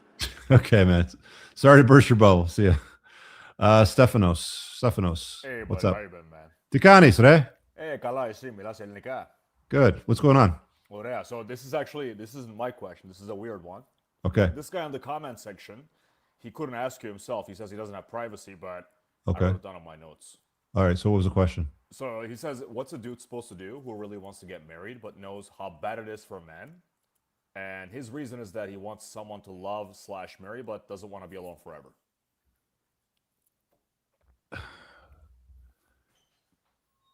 Okay. Hang on a second. Let me see if I can find his question here so I can put it up on the screen. Where the fuck is it? It's on the comment thing. And what was his name? Shit, I don't remember. Oh, can't see okay. the YouTube thing. I could just even... Dude that wants to get married. How long ago was the comment? Because I got timestamps on all these. 10 minutes. 10 minutes? Yep. Dude that wants to get married. wealth creation. Here you go, studio chat. This was it. I actually copy pasted it too from earlier so I could read it. What the fuck? Here we go. Paste. Are you going to put it in the private chat? Is that what you're doing? It's in the studio chat. Studio chat. Okay, there we go. Stephanos. Only you.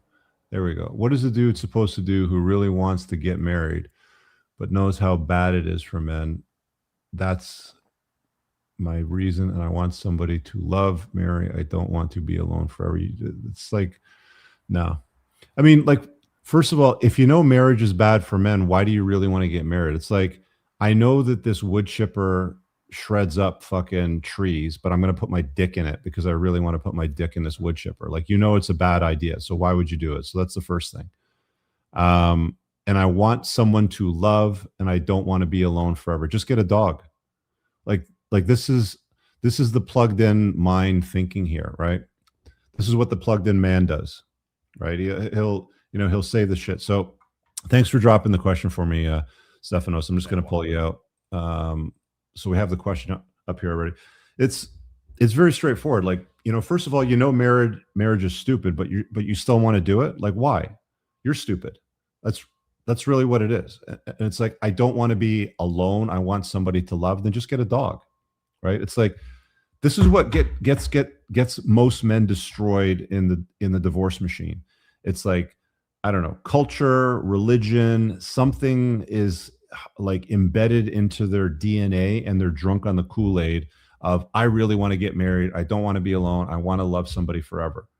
It's like, or I don't want to be alone forever. You're a plugged in beta male. You need to read both my books, and you need to read them again, and you need to read them again, and you need to read them again and again until you fucking change that mindset, because that's the plugged in beta male mindset, and you will get destroyed. I've seen this movie a million times. I know exactly how it ends. And that's how it ends for guys that have that mindset. So don't be that guy. That's all the time I'm going to spend on that question. That's a stupid question. Sorry, guys. I mean, I have to fucking get to the point, if you know what I'm saying. Man, I got a whole bunch of other tabs over here. Should I cover them? Let's see what else we got over here. Let's give you guys something to sink your teeth into.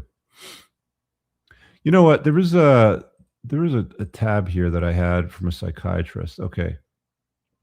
So there's a clip over here. Who is this guy? Is he Dr. Mark McDonald? So psychiatrist Dr. Mark McDonald's going viral after appearing on the Edit Alveridan podcast and making what many people are calling one of the most controversial statements of the year. His claim is that women are disproportionately destroying the country. So this is a psychiatrist. But it's only the beginning. So according to the psychiatrist, he says America has become afraid to criticize women.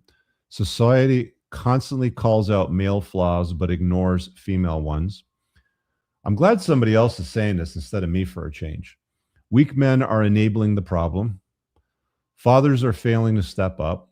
And what he calls toxic femininity. Well, gee, your boy's been talking about toxic feminism and toxic femininity since 2016.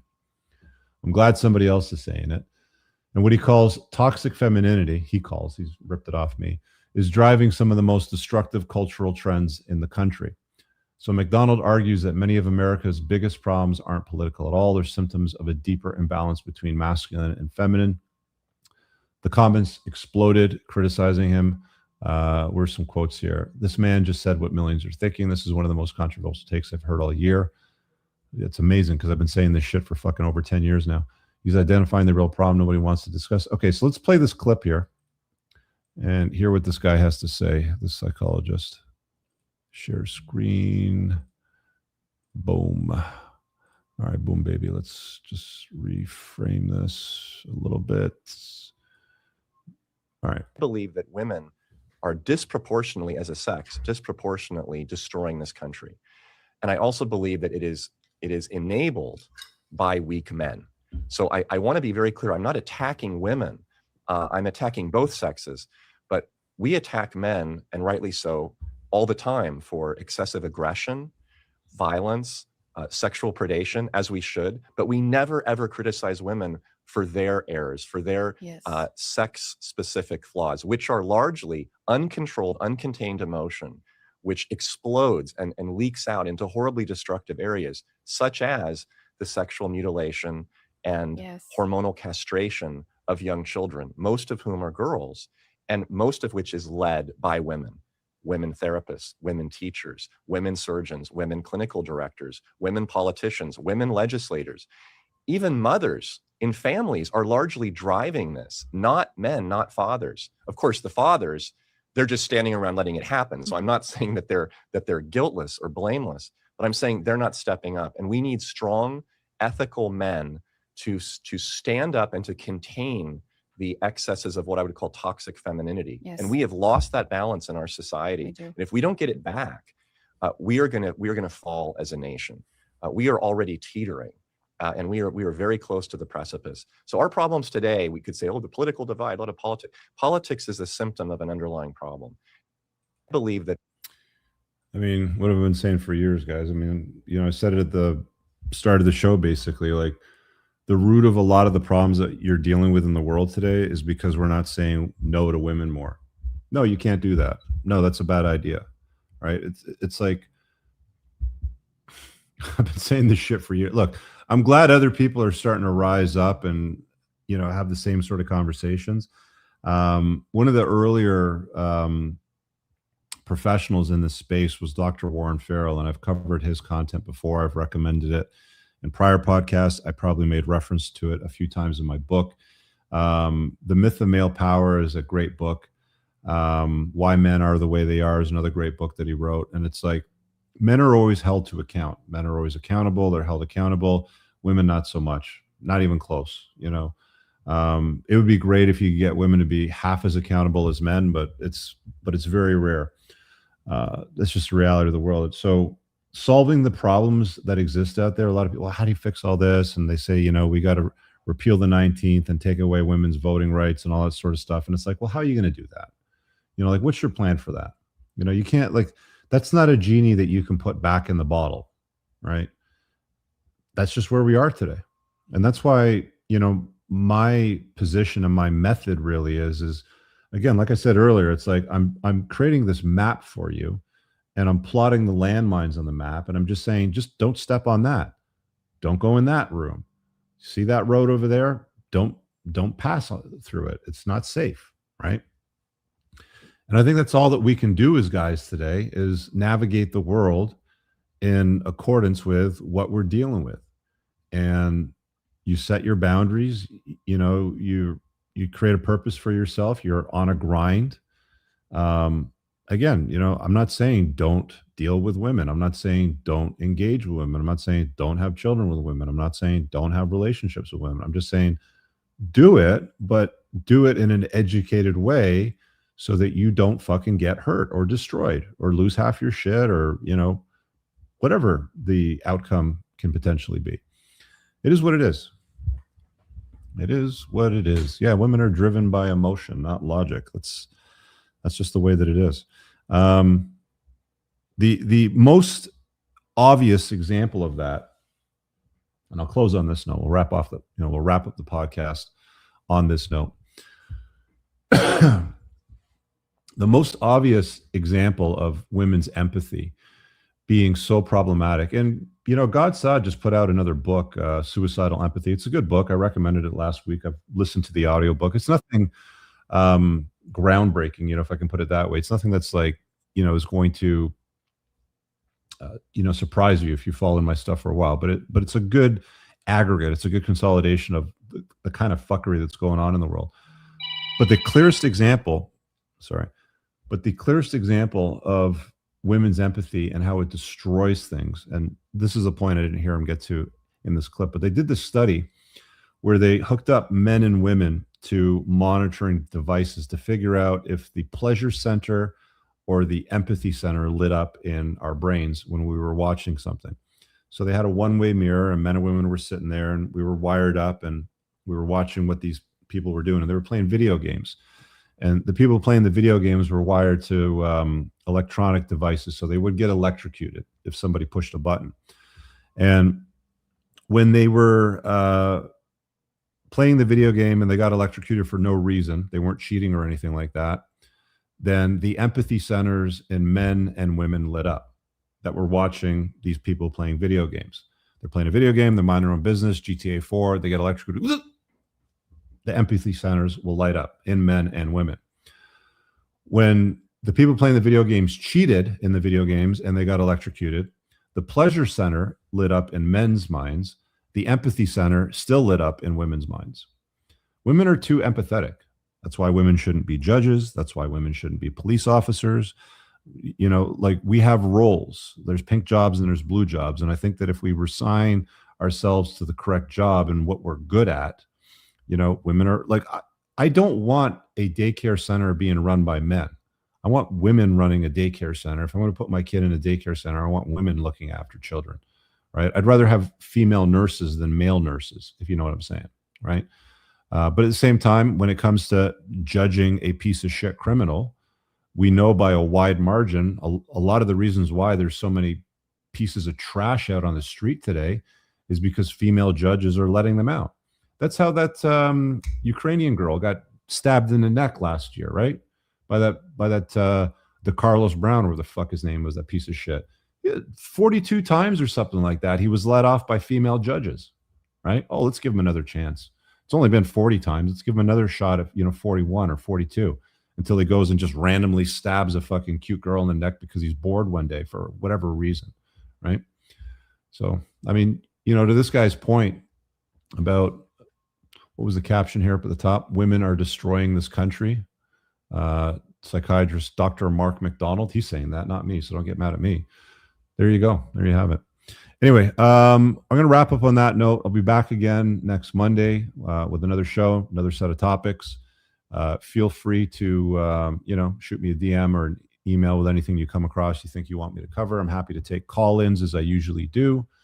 Really appreciate you guys being here. Again, check out the links in the ticker below.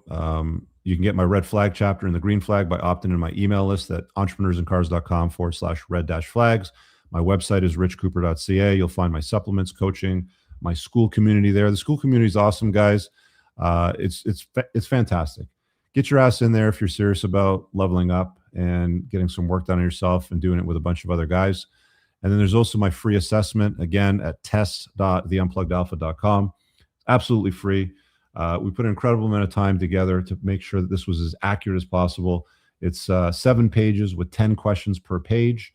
You will get a spider graph at the end of it. It'll tell you exactly where you sit on the 7 spokes of a high-value man. As I talk about my books, of course, there's my books on Amazon. You can go look them up by pulling up my author name. We'll see you guys later. Have an amazing day. Peace. All right, guys, if you enjoyed that podcast, make sure you visit my website at richcooper.ca to learn more about my courses, my book, The Unplugged Alpha, community, or booking me for private coaching. Also, if you are a Canadian with $15,000 or more of credit card debt and what you are doing right now isn't paying off the balances, then visit totaldebtfreedom.ca and hit get a free quote to see if you qualify to settle your credit card debt for less than you owe today over the next 48 months. Make sure you check out the top pinned comment on YouTube for all the links mentioned during the show. Peace.